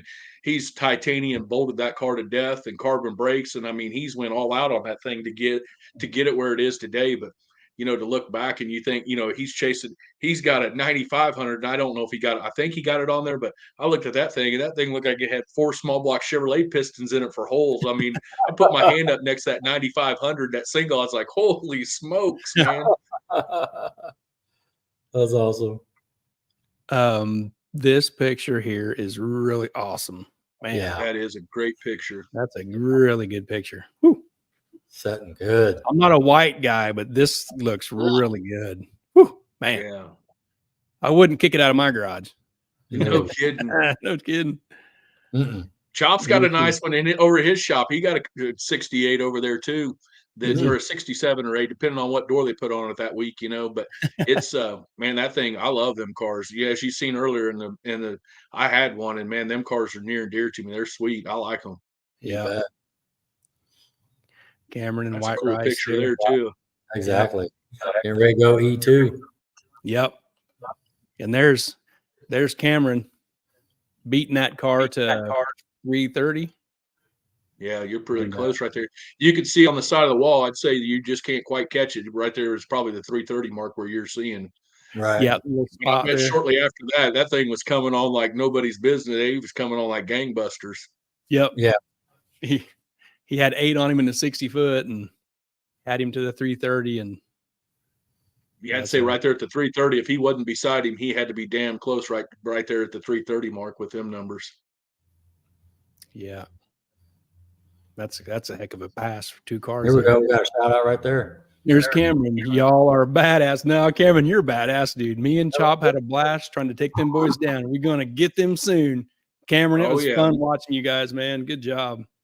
Yeah. That's what I was saying. Them boys is out there flexing. I'm not a nitrous guy. You can imagine at the garage how they're talking all the time about boost versus nitrous, But, man, I'm going to tell you, them boys were representing for sure out there, making it look good. Well, nitrous won it, right? Yep. I didn't get to watch. I didn't see who won it by any means. Like I said, I didn't get to watch it. Yeah. Oh, really? Even though there it is. Yeah. Yep. New record. 409 with an 8. Woo wee. Dude. That's something there. Yep. Yeah, speaking of that race, look at Pro 275 even. Them guys are running 60s in there, in Pro 275. You're like, yeah, they're right behind the RVW cars. Yeah, they're in the mix. They're in the middle of them, for sure. Yep. Mm-hmm. There's Chopper's pit. Right on. And Chopper on the track. Mm-hmm. Ooh, look at the candles on that thing. He got some gorilla flames coming out of that thing. Did you see that thing make a move in one of the qualifyings? Did you guys talk? Yeah, I seen that. Yeah, I didn't ask it. I'm not sure. I don't know. It come back in, and I don't know. To be honest, I don't know if he tried to get back into it or what, or maybe I don't know. Maybe when it unloads, I don't know.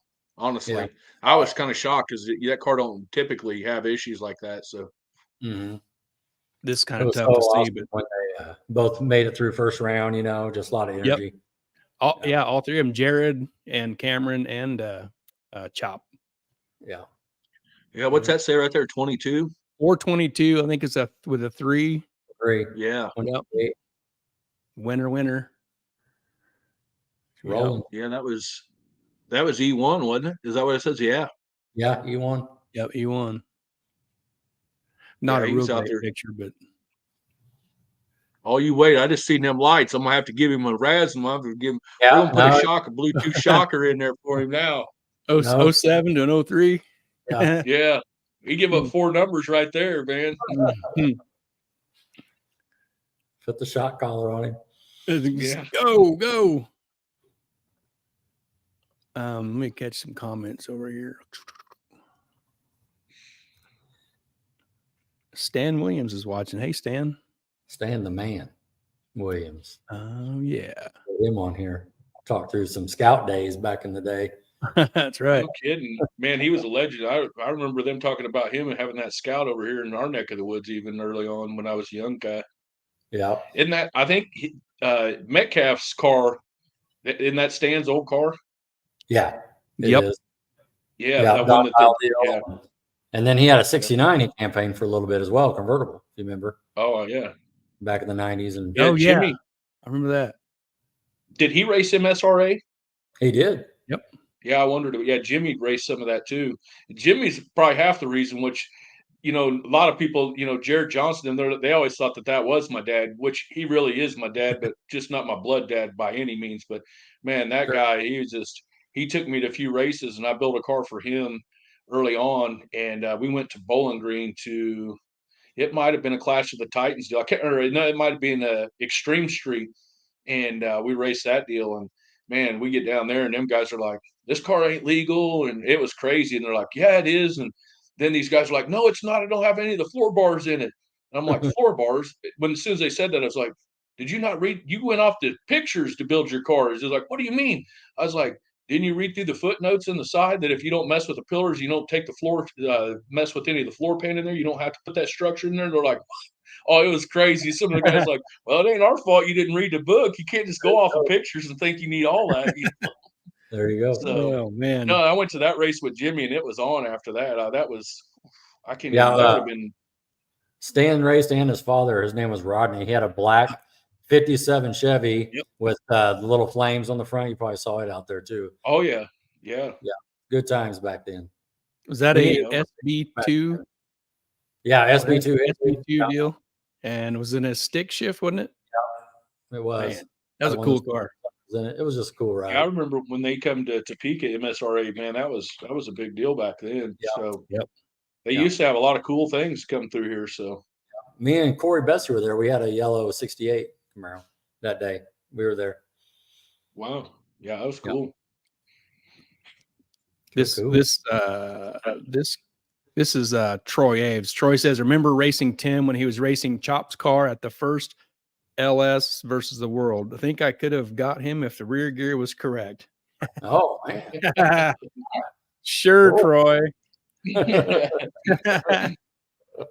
Man, Troy, you speak of like Troy and Brian, man, the friends we've got over the years from racing in Wichita, man, it's been great. Well, Troy knows Tim Webb. Oh yeah. You know that? Yeah, he let off with that on his trailer for a long time. The back of his trailer said so. Yeah, exactly. I know Tim Webb. I built a 69 Chevelle for two brothers over here, and they had a blown 540 in it. It was pretty nasty. I mean, I'm gonna say early on that car went 470s when nobody was running in the fours, and man, they are the ones that really started that. I know Tim Webb. That's when that all started. That was probably mid 2000s. They started all that. I was like, oh boy, And then Troy brings it back, like years later. He heard of that, and then next thing I know, he's got it on his trailer when he comes over to pick his car up. Yep, I think that stayed on there clear up until he got rid of it and bought the new one. I think you're right.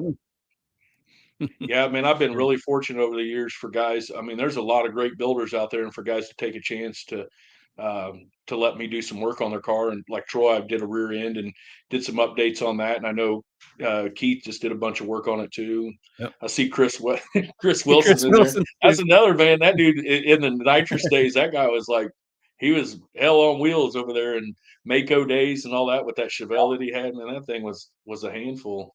There's been some great races, race cars and people over the years that have come in and went out and back and forth. And man, you think of a lot of these guys over the years, it's really pushed you to be better. Like you were talking about the rivalry before. So, Yep.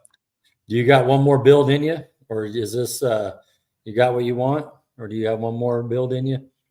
Ooh, you're squeezing it out of me. No, I got one more build in me for sure. I got a 66 Chevy 2 that I've had for a while that it's probably been in my possession. Actually, my buddy George, it's in his dad's shed. They've been gracious enough to let me leave it there because not having room to really do what I needed to do.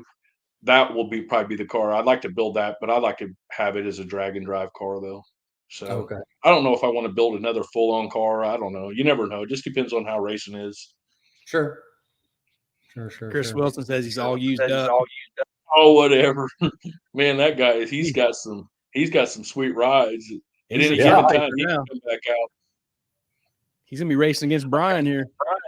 I wonder. I'm curious if that TJ Gatlin bought that. I was going to buy that motor that he had for sale a while back. He had a really nice small block with some killer heads, and I wondered if that's the one that TJ had in his car this weekend when he was racing real strong out there this weekend at Lights Out. Maybe Chris can answer that. Yeah. He was going in the 20s, right, TJ? Went teens, I think. Did he go 16? teens? Yeah. He was. That thing was fast. Yeah, it was. It was. 14 or I think 16? 4. Yeah, you're right there. Yeah. Yeah. Nice. Yeah. What about no prep? You have any interest in no prep? Not really. I mean, that's not my game. I mean, I'm not saying never, because here a few years ago, I don't know where it's at right now, but we had the car of all cars. I was like, man, you're going to get people who want to be fighting instead of racing when you come out and you beat them with that. This is no kidding. I don't remember if it was Bill Leach, Chopper, Josh, somebody come up with a pacer. Not kidding you, an AMC pacer. I remember you told me about That's this. like, could you imagine, man? And it was, if I remember, it might have been pink and white too. I was like, oh boy, they weren't going to paint it or nothing. I was like, imagine getting beat by that. You're going to come out wanting to swing at the other end. Yep. You remember you telling me about that. You have to paint it up like Wayne's World. I'm not sure where the car's at this day and age, but that was pretty cool when we were talking about that. I was like, hey, I'm on board, whatever we want to do, you know? Yeah, there you go. Chris says the 408 in my truck was TJ's. It's a F-150 killer. That's for you, Brian. Yeah, sure. Be scared, no very kidding. scared. Yeah, that's a That'll new be- class they got going at this year at Mid America, isn't it? Is that Yep, truck new. class? Yeah. Yep. That'll be awesome. Chris, I think Chris and Brian put that together and Yeah. hashed it all out. Yeah. It's gonna be a good deal. Excited to see that Oh, come through. there again, Chris, talk about, oh, he's all washed up. You watch, I promise you, he will be leading the game out there. He will definitely be one of the front runners for sure. He's going to go 10-0-0-0, isn't he? You wouldn't surprise me if he went 9 something, knowing Well, him. it's got You a know what I 10-0. mean? He's probably got the power. It's got a 10-0 cap. Yeah, they index that 10 flat. Oh, did they? Yeah. And George says, watch out for the pacemaker. That's what we were going to call it. That's right, George. Awesome, man. The pacemaker was going to bring the heat to him. David Edson says, Tim built my 66 Chevy 2, did a super job on chassis. Is that it in his profile picture? Red Chevy 2? Yeah, that is. Yeah, that actually was Charlie Price's car. I did that car for Charlie, man, a handful of probably 10, 12 years ago, 10 years ago, maybe somewhere there, 8, 10 years ago, 12 years ago. Is that the car that was in Charlie's Price a few years back? Yeah, that was. Okay. Yeah. That was the first car I ever did carbon on. So I remember seeing that. yeah, that car was sweet. That car, when David a while back was talking about selling it, man, and I just really wanted to. I really wanted to buy that thing bad. You know, there's that project you always done that you're like, oh man, if I had the money, I'd buy that thing. Yeah. That would be the car I would buy for sure. So I really liked it. That's one of the cars that when I built that car for him, Jerry really took me under his wing out here at Taliaferro, and he was doing a lot of carbon at that time. And I really truly learned the right way to do carbon. And when you do it the right way and you realize how it's done, you get immune. It's when you see somebody and they just throw a piece of carbon in there and they cut it, it just makes me dizzy to think about how they don't pay attention, because there's a right way and a wrong way. I mean, when you lay that in there, it should be the pattern should all be good. But when you talk about OCD, that's probably one area I get OCD. If you laid a straight edge across my car, my carbon lines will line up. I promise you. Man, that's awesome. Chris says the car looks killer, Tim. Yeah. Thank you. Mm-hmm. Man, like I said, Ultra Color did an awesome, just an outstanding job. Man, if these guys aren't using them, I feel bad for you, because them guys straight did it in a great, timely manner and just blew it out of the water.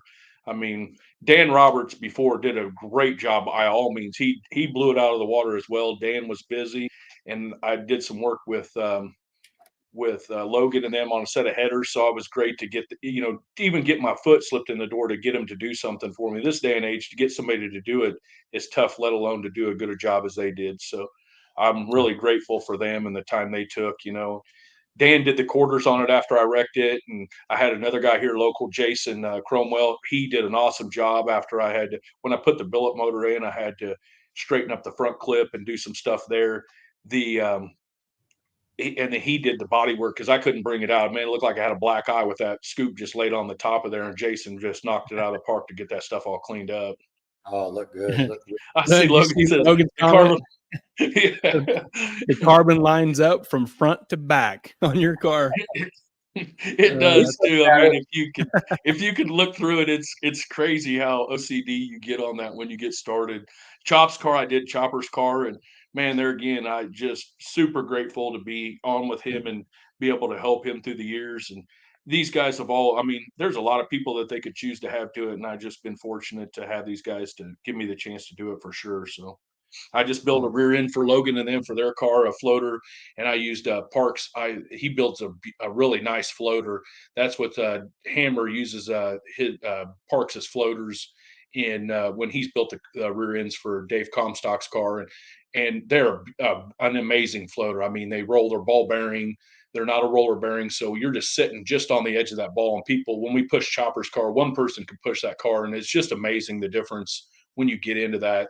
You know, Strange builds a nice floater and Mark Williams do, but man, I'm gonna tell you, when you push one that Parks has put the parts together, that guy has blown it out of the water with them. I buy his rear end parts, and it's an O-ring faced housing, and I take them from scratch from there. I did one in Troy's car. His is an axle style, but I did probably 10 or 12 of them rear ends over the years, and I did probably 3 or 4 floaters, and man, I'm just super impressed with them floaters. They're really nice for sure. So, and I'm very thankful that Logan and them let me get the chance to build that for them and for that new car they're going to have. I mean, that thing's going to be a neat piece. So, Very nice. And them Parks fellas over there are super, super talented guys. Man. whew.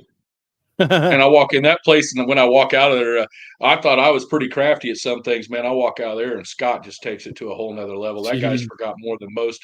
I don't know if you guys seen that Hemi that he did, and then they broke the main webbing out of it, and he took and stair stepped all the mains out of it and bolted through the head using the head studs, bolted new billet mains back in that block through them stair steps, and just knocked it. They had so much in there. He said, "Man, I couldn't do something with it." He said, "I had to fix it somehow." The dude's just an engineer like no other. I mean, that guy was smart from day one, though. I mean, his pops was smart. You know, Frank and them. That guy built his first flow bench when he was 10 years old, and they still got it in their shop flowing fuel pumps today. Scott did. I was like, Jeez. most people are playing baseball, not Scott. He was in building fuel pump flow benches. You know, Wow. Yeah. they give us a razzing about door cars, but I'm going to tell you, if you want something nice and something next level, them guys are doing it. I mean, they were just killers out there in the junior fuel stuff for years and building dragsters and that. And I don't think they're building cars anymore. They're mainly just doing components. But man, them guys kill it with components. If you guys ever get a chance to go check out their website, they got bungs and really nice high-end bungs. If you're looking for a part for a builder, man, if you get a chance, go patronize them. They do some great work too. So I'm glad you brought that up, because I always forget that they have, you know, parts like you just mentioned, weld bungs and stuff. I never remember that. I always forget that they have that stuff on hand. oh, and he's quick. He'll have it out to you. You know, for you guys, you probably have it the next day or two. I mean, They- his bungs are really high end. I mean, they're really nice flow. They're radius flowed and all that stuff. I mean, his stuff is top flight for sure. So he's Mm. got a lot of great parts. You know, he builds lifters now, you know, for their own stuff. But he once you learn it, once you know him, nobody makes nothing that they like. You know, I mean, T&D does, but like lifters, they had a hell of a run with lifters. So he got tired of replacing lifters all the time. So he tore a lifter down and bought a bunch of bushings of different styles. And he come up with his own combination. And man, that's what he's running now. He built his own deal. They spline all their own spools. They build spools and everything there. And when we started with the floater, I had the first one, and he's like, "You damn dumb door cars." That's what he says. He hates door car stuff, but I broke that first floater drive plate. It was 70, 75. He's like, "A damn top fuel car can't even break these, and you do." I said, "Dude, this is a whole nother world, boy." I just giving him shit. And then he started broaching them, and he put titanium inserts in there. Man, Chopper has flexed it like no other, and really, you know, we've been a proving ground for him on some of that stuff too. So he's Cool. built some really nice parts. You know, for a guy that needs to put a blow off valve, you know, or a burst panel in somewhere, he's got them where they go in the tube and you can weld it in wherever you want it. He's got them on the shelf over there as well. I mean, he's got some really great parts. You might reach out to him if you guys need something for sure.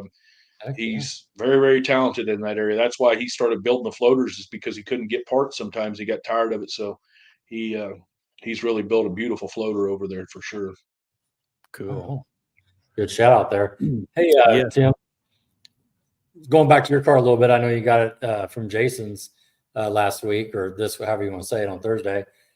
Just going through Facebook, did you go with a different color?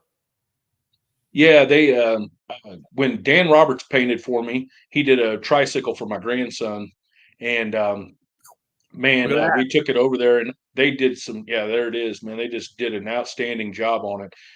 I took the tricycle over and he did a couple spray outs of some colors that I wanted, and then I took this tricycle over and I said, shoot it and see what it comes up, and this is the color that come up from it, and it was a single stage, but my grandson calls it diamond blue. He went with us to pick it up. He was so excited. He was out for parent teacher conferences, so he went with us. He's like, Papa, that thing's got diamond sparkles all over in it. He's about 8 years old. And he Awesome. just was down. He was beside himself on the paint. He's like, it looks so deep, like you could dive into it. So Oh, That's cool.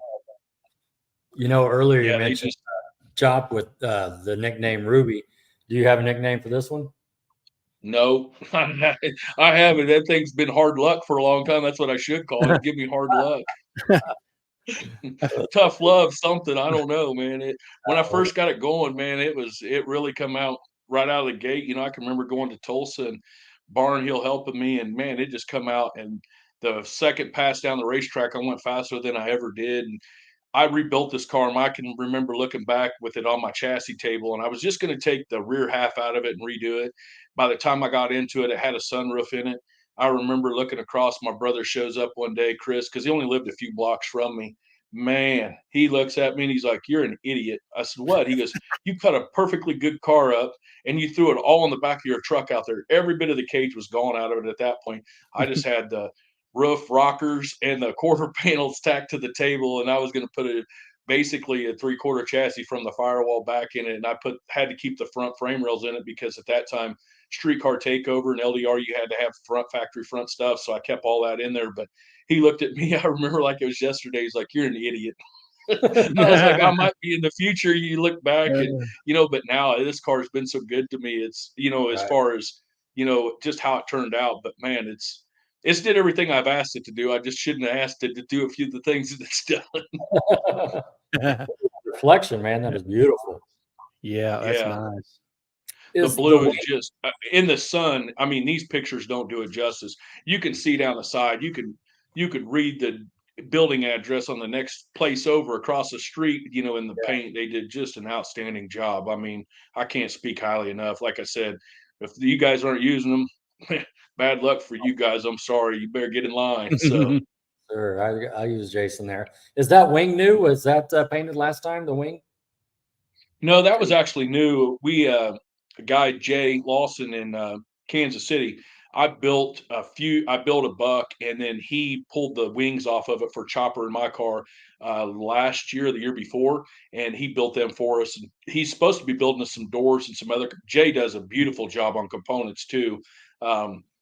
He did these wings for us, and Chopper wanted the quarter extensions on the Malibu, so he actually did the quarter extensions. And then after he did this, I asked him if he would do a double 2-piece deck lid. So the deck lid's actually 2-piece. You can see about 3 inches up from the wing where the deck lid goes on. Jay did all that as well for us, and it turned out really nice. So that way you don't have to mess with the wing. These wings are so strong. I mean, the sides on them are like 90. The back's probably 3/16. You could stand on these wings. I mean, they got purpose by all means. It may not need that much, but it's got it on there, and if you need it, it's there for sure. Oh, that's very cool. Larry Hunt says the car looks great, Tim. Wow. Yep. Thank you. Good. Yeah, like I said, that's all. That was this was Chris Stewart asking who did the wing. Yeah, that Jay. It's Jake's Performance Fabrication. Jay is the one that has been with him from when they had their unfortunate accident and he got killed over there in Kansas City. Jay was working for him, and they're still doing stuff over there, and they're doing carbon as well. Man, if you can get on his list and get him to do you something, he'll do you a bang up job. I promise you. He did us a great job. So Chop, he did a lot of parts. Like I said, he's still going to have him do a front clip and doors, some other stuff. So he did a lot of carbon for chop. He did the back piece in between the window.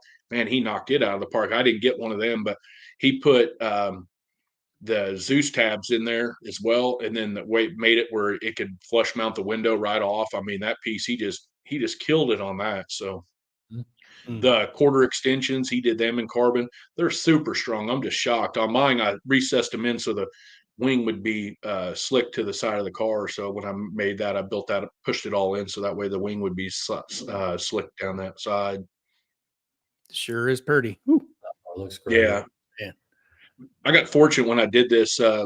There's a guy in Tonganoxie from us, not far from Kansas City, and he hung the car. This guy started doing it's HMC powder coating. He hung the car and he did monster trucks over there, and that's where he started. So his oven was big, and he did all the chassis. He powder coated the whole chassis in this thing. I mean, he did an outstanding job. From that point on, he did the powder coat and then blasted it, and then Dan painted it the first time and did just an outstanding job on it for sure. I've been fortunate for the guys that I've had paint with, that I've been spoiled in that area for sure. So Gary, go back to the front end on that. Oh, That's different too, right? Didn't you have that molded all together? yeah, they did that. Yeah, they did.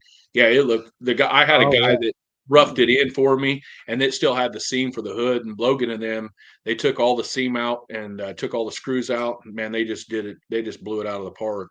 I'm a flat hood guy, so it kind of killed me. But Jay built this. This is the carbon bump that's in there is off of like what he did for a Mustang. He builds a Mustang hood that's really nice, and he pulled that mold off the inside of his Mustang hood for me. So because I had to come through the hood with this new 540, the intake that Jared Thompson built for me. It was about an inch higher, so I had to come up through there so I give myself some room so it wasn't so tight in there.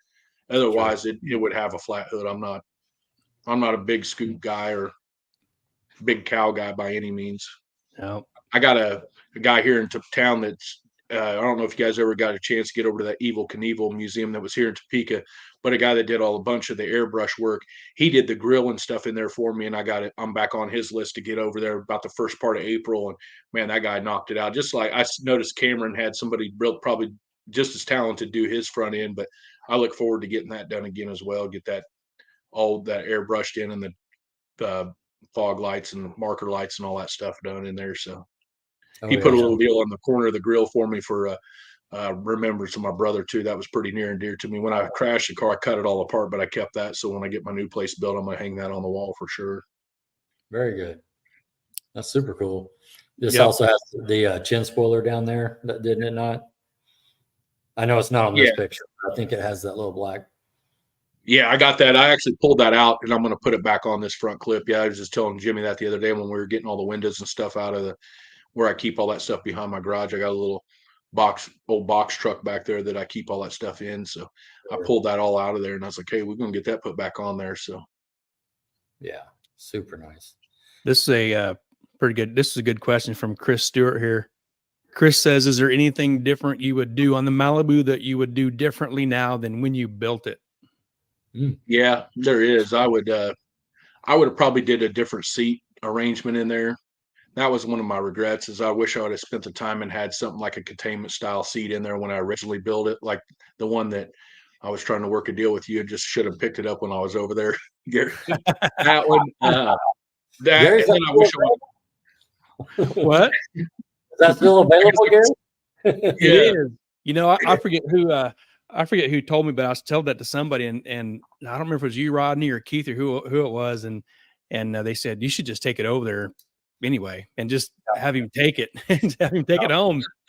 You'd have me baited. You'd be like, "Oh, then you're committed." That's what I said. You see them for sale every once in a while, but you never see the wide and tall, the fat guy edition like I'm going to need, you know. But that was a big one that I would have done. And there he is. Oh, Josh, my boy. Josh. Yep. I would have vented the motor back in through the frame rails and ran it back. I'm not I don't want to push tubes through there and do that kind of stuff. If I was to do it again, I would have probably vented through the double frame rails and went to the back. That's another big one I wish I would have done. Yeah. Other than that, looking back, I think, I was going to chase some LDR, so I kept the front frame rails in it. And then next thing you know, people were showing up with struts and all that in there. And that really kind of got me. I was like, ugh. At the end of the day, when I built this, I tried to keep it for the classes that I needed. I kept the stock firewall. I notched the corners for the turbos because that was a big one I wanted to do, and I'm glad I stuck that out. But doing that, it made it tough keeping the factory frame rails in there, and it makes it tight where if I would have had struts in there and I could have did away with that front stuff, it would have made it easier to wrap around, and I could have made a shorter header and lost some weight off of there. But I'll be honest, I ain't a big nitrous guy, but when I was lifting them turbos to put back in there this weekend, and my back's still feeling it right now, I was thinking how stupid I was to have them in there. I don't want to say that too loud. Josh and them will be giving me a razz and how they still got nitrous over there that I could put on it or something. But that was one thing that when I was putting it back together, I was like, man, if I could do it without having all this weight, it'd be all right. Yeah. You could have just used one turbo. I know. One. Man. Yeah, and then I got to rearrange all the front where the fuel cell is and all that stuff. Yep. And you have the mess I got over here. I guess I could have did like you did. I put it on the passenger side and knocked the headlight out of it, so I offset my big old weight, and it wouldn't have been as bad, And then I could have had that all set off to that side and more balanced the car. So you talked about playing with nitrous and then now turbo. Did you ever play with the blowers? Did you ever mess with a Pro Charger? Yeah, actually I did. I had that on my brother's car. I bought a motor from Lucas Weldon there out of Indianapolis, and I put it in Chris's car and raced it on some 8.5s, and I really enjoyed that. It was good, but I ended up splitting the block on that thing. It was I split it, but I liked it. If I was to do something different, I'd probably do a Pro Charger is what I'd do. Mm-hmm. So yeah, it'd be a lot easier to tune. I can tell you that. It's linear travel. I mean, RPM makes boost. It's not like a turbo deal by any means. So yeah, that's for sure. And that one's Logan's idea too. Pro Charger. Yeah. I figured I'd drop that car off with Logan and them, but they'd fall in love, and maybe they'd go, maybe we just take this. This would be a huge head start for us, and they'd buy that thing, and then that's a good I'd idea. walk home and start on my 66. So yep, great idea. But I think they probably ran into the same problem they had where they were trying to put their motor in that car. When I got over there and looked at it, man, that thing, I thought that'd be tight to get a motor in. Whatever they put in it, at the end of the day, it would have been tough to keep it with the way the struts were mounted in that car. So, right. There's George saying that's nitrous be hitting different. Yeah, speaking of which, George, that's old Dragmaster GT. He got his feet wet in a no time car this weekend. I said, I bet that popped his cherry. He ain't had popped in a while. So he hit him in a tailored build a no time car for a guy, and the driver had something going, so they slipped George in the seat and put Chops the tire on. So that was cool for George. I'm glad he got that chance. I said, if nothing else, like we were talking about, it'll put some drive in George to get. He's got that wagon over there on the table at Chopper's house, and we'll be getting that rolling here before too long for sure. You mentioned building that Chevy too for a drag and drive. What would that combo be if you did it for drag and drive? I would probably use that motor that I've had in my car for a long time, the RFD headed steel big block. I'd probably run it in there with a set of twin 88s. Oh yeah, man. Yeah, I already got a Nexus and stuff in there, and I really like that. It's with the ability of that Nexus, you don't have to have near the electrical in there that you did before. That thing would be nice riding with that. There's set points for everything. I mean, everybody's got their own preference, and it's already got a head start over even what my blue car's got. I don't have a Nexus in my blue car like I do in Chris's car. So when I changed it over from nitrous to put that Pro Charger in there, that's really what he was wanting to do after he'd won that championship. And so I thought, man, I'll follow through with this. It was just near and dear to me. So we did that, and we really enjoyed that. It come out, and man, that car ran good straight out of the gate. We went to Chris's over there, Lovett's, went to Wichita Dyno and dynoed it, and had Barnhill reach in on that. He knew what tire I was running, and we kept all the timing in it. And I told him, I was calling him, I said, man, I'm struggling getting this thing down. And he's like, well, what tire are you on? I said, an 8.5. He's like, well, what's the lowest timing number you got in there? And I think it was like 16 or 17. He's like, blank the whole screen out. So we blanked the whole timing screen down to 16. It didn't have no more in there at any given time. We let go of the button, and it goes like 502 or something. I'm like, whoa, and at that point we were at Ozarks, and that's where Chris had won that championship there at Ozarks and at for the eight Midwest 8.5 series that year. So I mean that place in Chris's car really worked good. So it was kind of cool to get going on that, but it was my own fault. That thing's got a push button, to shut it off. And the Nexus, you got a push button, and it wouldn't shift the gear. And I shove it into the next gear because it didn't make the gear change. And when I shoved it in, my sleeve hit the off button. And man, I just barely lost, even with the shutting it off at probably 330 or a little after the 330. I still almost had him. That the next closest car was like a 30 or a 30 or a 40 at that time. So I was like, I didn't want to put no timing into it. So then the next year comes around and we start back up, and Phillips and them, where we go to Tulsa, we put 2 degrees in it, and it goes like 98 or 97, and we put like 2 more degrees in it, and then it like picks up to like a 90, and you're like, man, I was just starting to get going with it, and then it kicks the block and breaks a block in half. But Chop's right. I should have been a little harder on it in the first 60 foot and not pushed it so hard out the back. I should have changed the gear set. That thing was making a big amount of boost for what it was. It was making almost 50 pounds of boost in that small block. So It didn't like it. So, that was at Titans in Tulsa when it broke, wasn't it? Yeah. We was all pitted right there together. Yeah. Yeah. Remember that. I got a new motor for it now, an Iron Eagle block and all that. It's all put together. I could put it in there and get going again. But man, like I said, I got so much stuff on my plate and wanting to get going on this new house. It means the most to me right now. So. Oh yeah. Absolutely. Yeah. All right, Gary, how's your list looking? Mine looks good. Okay. Oh, I wrote, I had just a quick little thing. We was talking about Chopper and stuff and pistons and all that. Do you think Chopper will ever put a Pro Charger on the car, or is he forever committed to X275 and nitrous? And you think he'll ever Pro Charge that deal? I would say Ruby's probably going to be nitrous tried and true for a while, but like I said, he's got another car that he's bought from me, that Camaro that I'd actually bought from Mashmeyer. And it wouldn't surprise me if he owns a Pro Charger already. Actually, the Pro Charger that Phillips has got on his car was bought at the same time Chopper's was. Bill bought it, and then Bill Leach sold it to Phillips, and Chop still got his. I tried to buy it. So Chop's one of them guys, once he owns it, he ain't getting rid of it. He's going to use it on something. I don't know when we're going to get him to go. I've always tell him we go back and forth. It's like, man, once you get one ride, I've been waiting for this car to get together, stay together long enough. I could slide him in the seat and change his outlook on boost once he feels that thing pull all the way through to the other end. Nitrous car, they're on cruise control from 330 on. So, yeah, right. Just pointing. Yep. It probably pulls twice the G's in the first 60 foot than I could ever imagine. And then in the same instance, when it leans over, I'd think I had problems. I'd be wanting to stomp the pedal a couple times. Yep.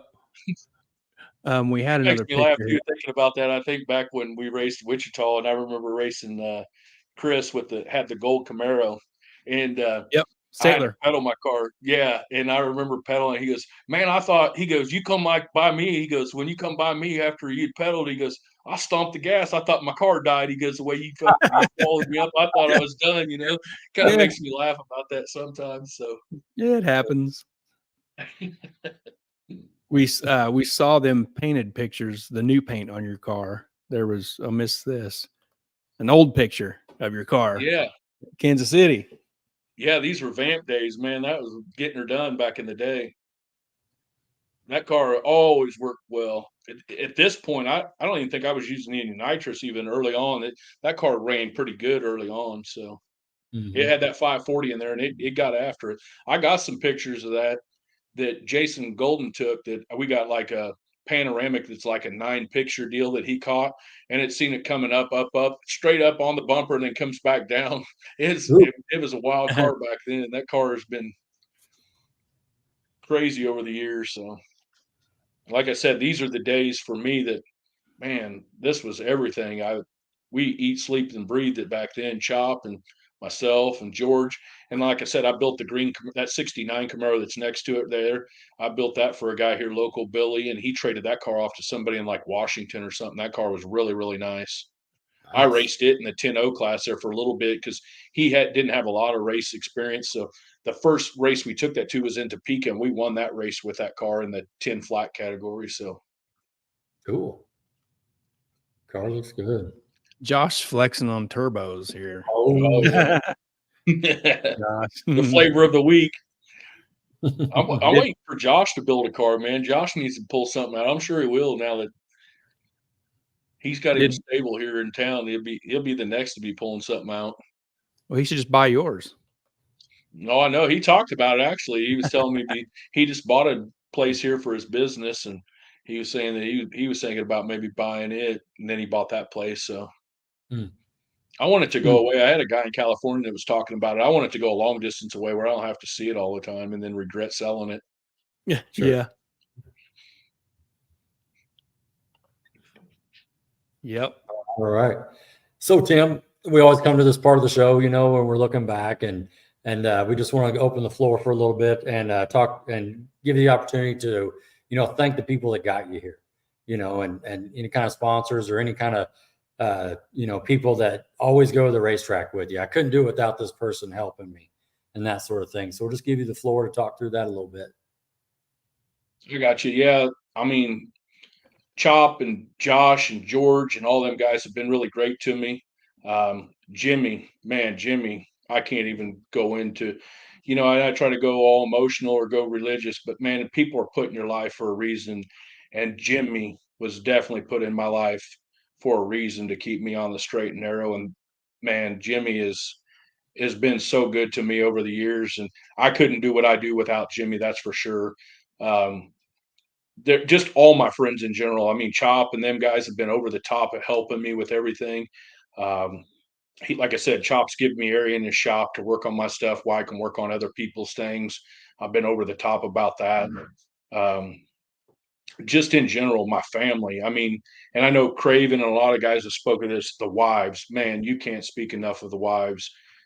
The wives of a race car guy are hands down not not to be taken lightly. I mean, they give up so much time for what we do and the things that we're involved with. Um, it just they don't get near the recognition that I feel they should. You know, when Craven spoke about that, I was like, man, you're spot on that. I mean, they give up the time that we give to our race cars every day. You know, that's a lot of guys call our cars side chicks. You know, there's a reason why because they spend so much time with them. At the end of the day, they think we're in love with more with them than they are with our own loved ones. So I mean, that's big. My buddy Robin Hughes, I mean, Robin's been over the top of helping me, you know, get some money to go to some of these races. He's been, you know, he's got back out. He was one of the ones that got out and should have been stayed out, but he couldn't do it. I mean, he got right back in, bought another car. I've been helping him out too. So, I mean, Josh, like I said, Josh, Chopper, all them guys, Jimmy, I mean, all the crew from Topeka.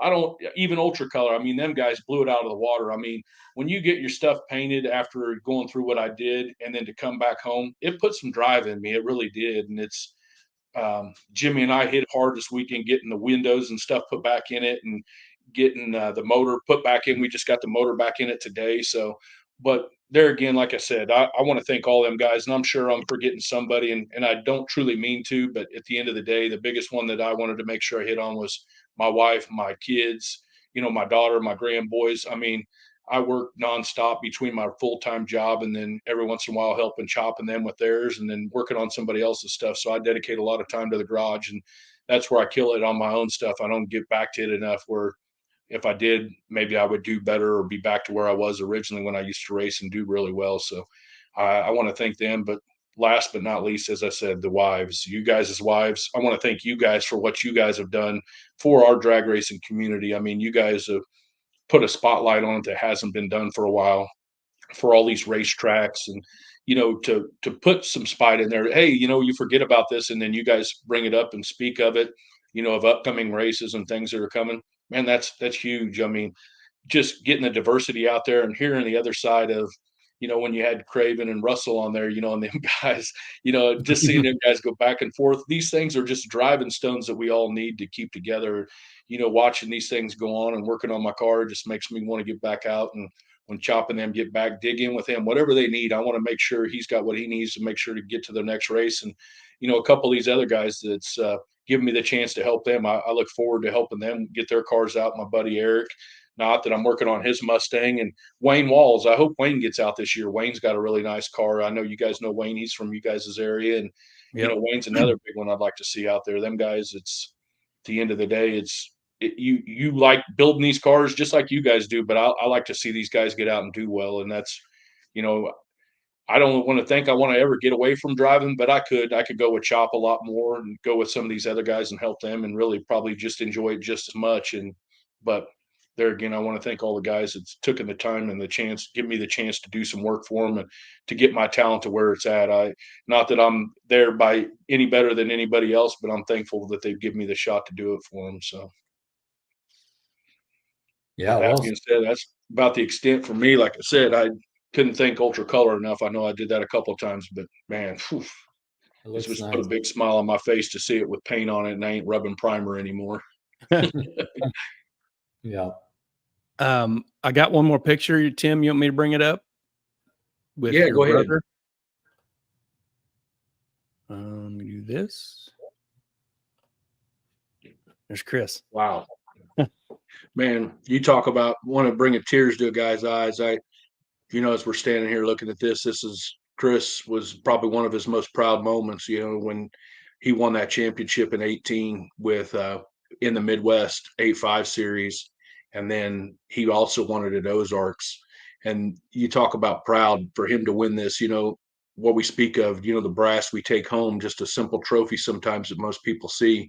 You can just see it in his face, man. He was never so happy to get that Neely, you know, and that's one thing that was near and dear to him. And, you know, I was thankful enough that Jennifer, after Chris's passing, let me have that Neely, and it's in the bedroom real close to me. And I want to do something great, memorable for that. You know, Jimmy and I was talking about when, you know, you take these you know, like at the Ducks race we was watching, and oh shoot, the guy with the I can't remember his name now. He ran down through there and threw guys' ashes out. Man, that's so many of us. We used to joke back in the day about how, oh, if I die, I want you to put my ashes in the fuel and run it through there. And you know, we made jokes about that. And then after Chris has passed, and you know, we talked about it, and I laughed and cried a lot. And I thought, man, I want to do it, but I was like, man, he'd get in there and clog one of my injectors up and burn my damn motor up or something. He'd have the last laugh. I was like, man. man, we got to watch that deal when Chris Bell is who it was. He ran his car down through there and threw a guy's ashes out. And remembrance, man, you talk about an emotional moment for me. And Jimmy and I was working on the car, and Jimmy had to walk outside, and he lost some tears over it, and I did too. Because you think about that, you know, as we say, you know, hug your loved ones tight, because tomorrow's not guaranteed by any means, and that's important. It's, as we said early on in this, your memories are everything, and nobody can take them from you, no matter financial. They can take their money, they can take whatever they want, personal belongings that are near and dear to them. They can't take your memories. And seeing this is a very proud moment for him. You know, I can remember when he won that championship, he was nervous just like all of us were. I can remember the first time he ever rode a wheelie. We were at Heartland Park, and he's like, what do I do if this thing goes into a wheelie? And I said, you're going to do whatever you want. And he's like, what do you mean? I was like, if I tell you to ride it out, you're not going to ride it. You're going to do what's in your gut. And I'm sure you guys have been there before too. So he put a little more nitrous in it. I don't even remember who was helping him and Chop. They was always working over that stuff. He had Robert Lane helping him, which did an amazing job with all them guys. And he puts his tune up in there and let's go. And man, it rides up into a big wheelie, and he lets out of it and smashes the rack and tears up the control arms and the shocks and stuff. Well, you get to this race where him and Kendall are racing in the final. I believe it was the finals. And if he won this, he kind of sealed the deal. And he's nervous. And I was like, why are you nervous? I said, it was a deal like we were talking about earlier. When you're at Streetcar Takeover, there was nothing you could do wrong. It was just your day. You just knew you were going to win it. And that's the way it was for him at this Ozarks race. He was in cloud nine. I said, man, you're driving good. Everything's good. I said, I'm going to see you at other. He goes, you make me a promise. I said, what's that? He goes, you come down, because Jennifer was there, and nothing against Jennifer. He's like, I want you to make sure you're down there, you know, after this run. He said, if I win, I want you down there. I go, what do you mean? I'm going to be down there. You're going to win this. I said, I'm going to shut this door, and you're going to buckle in tight, and you're going to do you know? And man, to be honest, he had a huge redemption for me. He rode a wheelie that's probably 3 foot in the air, and he wasn't lifting out of that for the life of him, man. He rode that thing for like 330. I heard him shove it into the next gear, and it just laid right back over, and he was gone, man. And I seen that wind light come on. Man, you talk about get down there. The hugs were deep and the tears were flowing. and there's so many memories I got of him. And to see this, I just wanted to make sure I bring that up to do him justice. I mean, this guy, there ain't a day goes by that I don't truly miss him. So thank you guys for bringing that up, because it's definitely near and dear to me there. So appreciate you guys there. You Yep, bet. you are welcome, Tim. Shelly and Kurt Rivers say they miss that guy. I love you, brother. Shelly Thank you and very Kurt. much. I appreciate that. Yeah, they're great people. I mean, they're always out supporting all of us for sure at all these races. And I look forward to some of these races where we can get together better. So Yeah. Yeah. And this is Troy Aves. He says, remember anytime we went to Tim's house, it was just a blast listening to Tim and Chris going back and forth. Both great guys. Was glad I was able to get to know both of them. man, I'll tell you, he's right. There's some days where, man, we went. A lot of people don't know this, and it's kind of weird, but we got our hair cut by the same gal for 15 years straight. We went the same time once a month to that gal, and she's like, I only seen him disturbed twice in his life, and that's when you two weren't getting along, And we were just brothers. I mean, we fought just like it, but man, I'd trade anything and everything just to have that one last conversation with him. It's kind of weird. Yeah. I had a conversation with Gary Stennett. I did some work for Gary. Was very pleased to be able to get to know Gary, and because I didn't like Gary at first, and once I got to know him a little bit, we got to talking pretty deep, and he was telling me about his dad passing, and he said, I'm going to tell you, one of these days you're going to be out here working, and your brother's going to show up, and you're going to talk to him. And he said, I'm going to tell you the same thing happened to me. And he goes, my dad always stood with his feet end to end, and he said, I looked up on my I was working on my car, and I looked up and I seen his feet sitting there, and he goes, I just knew it was my dad. And he said, I just like, hey, Dad, what's going on? And I'm having this conversation. He said, man, and we were deep into it. Next thing you know, he goes, whether it's all in my mind or not, he goes, we had this conversation. He goes, I'm going to tell you one thing. When that conversation's happening for you, don't look up. He said, because when you look up, that's going to be the end of that conversation. He said, so enjoy it, embrace it. He said, but don't look up until you're ready, because it's going to be gone. But I speak of that because I know there's other people on here that's lost ones love and near and dear to them. But I speak of that because it's the truth. There ain't one day goes by I don't think about this guy. So as much as we fought and he beat my ass when I was a young kid and I hated him, man, I sure miss him. I'd give anything to have that one last conversation with him for sure. So that being said, on a happy note, I got a lot of great people surrounding me though, Jimmy and George and Chopper and all them. I mean, we're all fast-paced life, but them guys are truly like brothers. Josh, all of them. I mean, they fill a void that he left behind, and I know they're missed just as much from them as I miss him too. So Sure. So. Yep. Cool. Great job, Tim. We appreciate you coming on. We're at the 2-hour mark here. How we get it going? And any final thoughts or anything? We appreciate you. You do a great job out there. We like watching you race, following the car. Hope we're at Texas together, April 20th and making some more memories.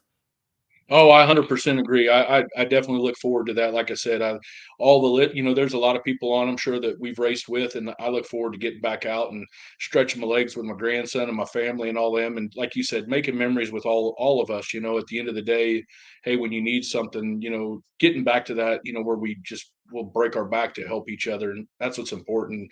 And I look forward to that again this race season. I'm going to definitely try to keep my foot one left and right ahead of each other and be back to these races. Even if something happens, I'm going to do all I can, because I think it's important just to stay after it. So Look forward to seeing you guys out and what all you guys are doing and bringing out for these guys in these races, and for all the people that are helping there with you guys as well. So thank you guys for what you do again. Appreciate that. Thank you, Tim. Thank you. Yep. All right. My list is empty, Rod. How about yours? Same. And he even got my rivalry question before I asked it. He was on it, man. Good. Cool. Yeah. I'm representing real good there for my boys there. The JDR, I got them all, man. I was so proud of them boys this weekend. So just like you said, for Cameron and them guys to go out and do good. Man, when I'm away, I always regret it. I'm at home trying to work, and Jimmy's like, if you don't do something at your new place, you're going to at least put a damn TV up. If my buddy Robin's like, I'll even give you the damn TV to put up so we can watch these races when they're gone. So it's tough because I don't want to go, but after they're gone, I'm like, should have win. I'm just regretting it all the time. So Right. Well, in Metcalf's shop, you saw their TV arrangement, didn't you? Oh, Hanging yeah. from the middle of the ceiling yeah, there. they listen to wherever they're working, they got TV going. When we were there, the race was on. I was like, hey, look, we can stay here and watch it. So Yeah, they got a good setup. Oh yeah, high rollers, looks good. Cool. Well, cool. Well, I appreciate you guys having me on. Looking forward to all the other ones. And there again, I hope for everybody to have a great and safe race season as it started for us. Like you said earlier, Georgia seems like the start of the season for everybody. So, make sure you guys' the safety stuff's up to snuff and your fire bottles are full and be ready to get out there and traipse for that first 3-second pass and be safe doing it for sure. And pull your belts tight. Yeah, pull them tight. I promise you, after I went through what I did, I'll never race with my belts loose again. I was thankful to have them as tight as I did for sure. That was one of my first calls after my race was I called Pro One and I called my buddy Jerry Talaferro and thanked them for all they helped me with over the years and the safety. You go through one of them, something like that, and you can walk away. Man, you've never been so thankful for the safety stuff that they implement on us for sure. So you bet. Speaking of you brought that up when your crash in Texas. I was on the starting line live feeding that when that happened, live feeding on Facebook. And when your car went in the air, it's going to come down and something's going to happen to it. But I never thought you was going to get hurt. What sucked was the car's going to come down, and this piece of art that you created with your two hands and your skill is going to get beat up somewhere. And that was sad to watch, but right. I wasn't worried for you getting hurt. I knew you had a safe car. You built a safe car. You had all this safety equipment, but this thing that you built with your two hands in your shop, it's a priceless, the skill that you have and what you can build. But, and you came out of that just fine, but you built a great car. Well, I appreciate that. Even the guy there that did, he was going to come pull my chassis cert, and the guy's like, I'm going to be honest, Chop and Josh and them were standing there, and he's like, I'm going to be honest, when you get home, whoever built this car for you, you need them, thank them. He goes, man, I see these cars and they do this and they're folded up and wadded and we're pulling the cert. He's like, man, your door's still shut nice on the other side. There's no crease in the roof. The motor plate's straight. He's like, you need to thank them. They're like, oh, no, don't tell him that his head will swell. We won't even get him in the helmet again, So, but I was very pleased to walk away from that. There again, as I pulled off, I keep some of my brother's ashes. He used a crescent wrench for everything. And I put some of his ashes in a crescent wrench and I got it tied in the car. And I look over as I'm unbuckling and I'm just kind of taking a couple deep breaths. Nobody's got to me yet. The car's sitting still. Nothing in that car should be moving. I look over and that crescent wrench is rocking back and forth. And I just shake my head and I got a tear in my eye thanking him for riding that ride with me, Brett out of Wichita, he's like, man, and I got out, he come over and give me a big hug. He's like, man, if you don't think your brother was along for that ride, he could have been so much worse. And to think I come away as I did, I know the car was beat up, but at the end of the day, when you walk away and you live to fight another day, that's a whole nother ball game for sure. So very thankful. I'm a very big advocate of the safety for sure. As you can walk away with that safety stuff. That's what it's there for. Use it. Don't chintz. We put the best shocks money can buy. Don't chintz on your safety stuff. You want to make sure you can walk away from these things. I know people get involved in the license and I don't want to do this and I don't want to have to spend that at the end of the day.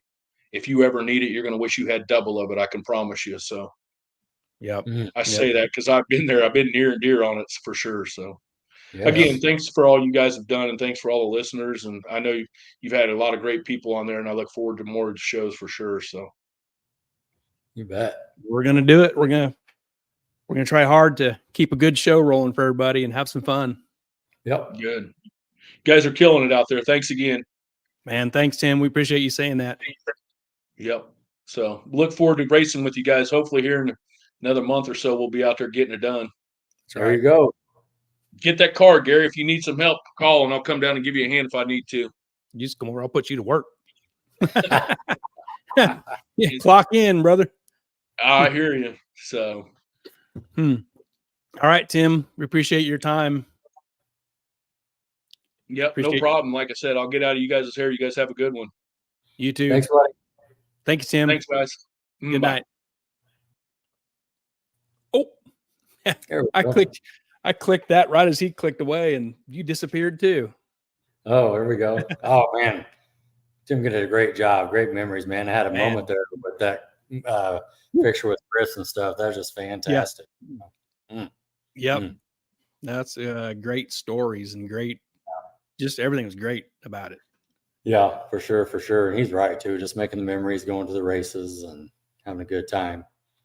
But no, Gary, my list is good, and I know we're caught up on the comments and stuff. I think it's time we thank our sponsors who bring this to us for everybody. Yes, that's right.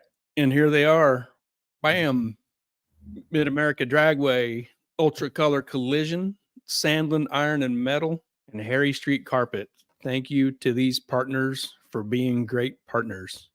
Yes, we appreciate them. And look at Ultra Color again, just showing off their work. That's right. And then, everybody watching, let's go ahead and move on over to our YouTube channel. Subscribe, Heads Up Racing, Gary and Hot Rod Podcast, Facebook, YouTube. Get us a like. We got videos coming. I know Gary's got some videos in work that he's doing with his welding and working on his car. Same with myself, just assembling the motor. So we got some good things going on there.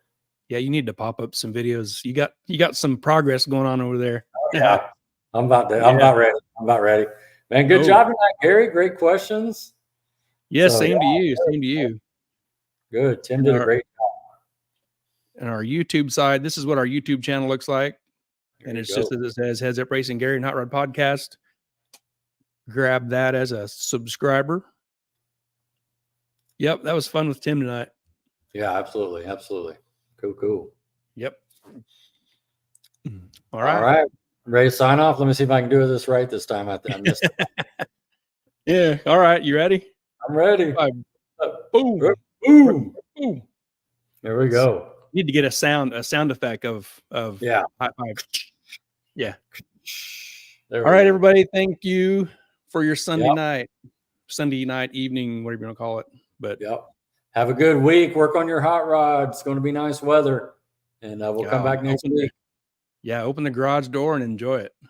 Yeah, absolutely. We still could get through March. We could have some bad weather yet before the month's over. So yeah, there you go. We'll take these 70s and 80s. Yeah, absolutely. All right, Rod, I'm done. Right, thank you. See you, Rod. Thanks. Good job. You too.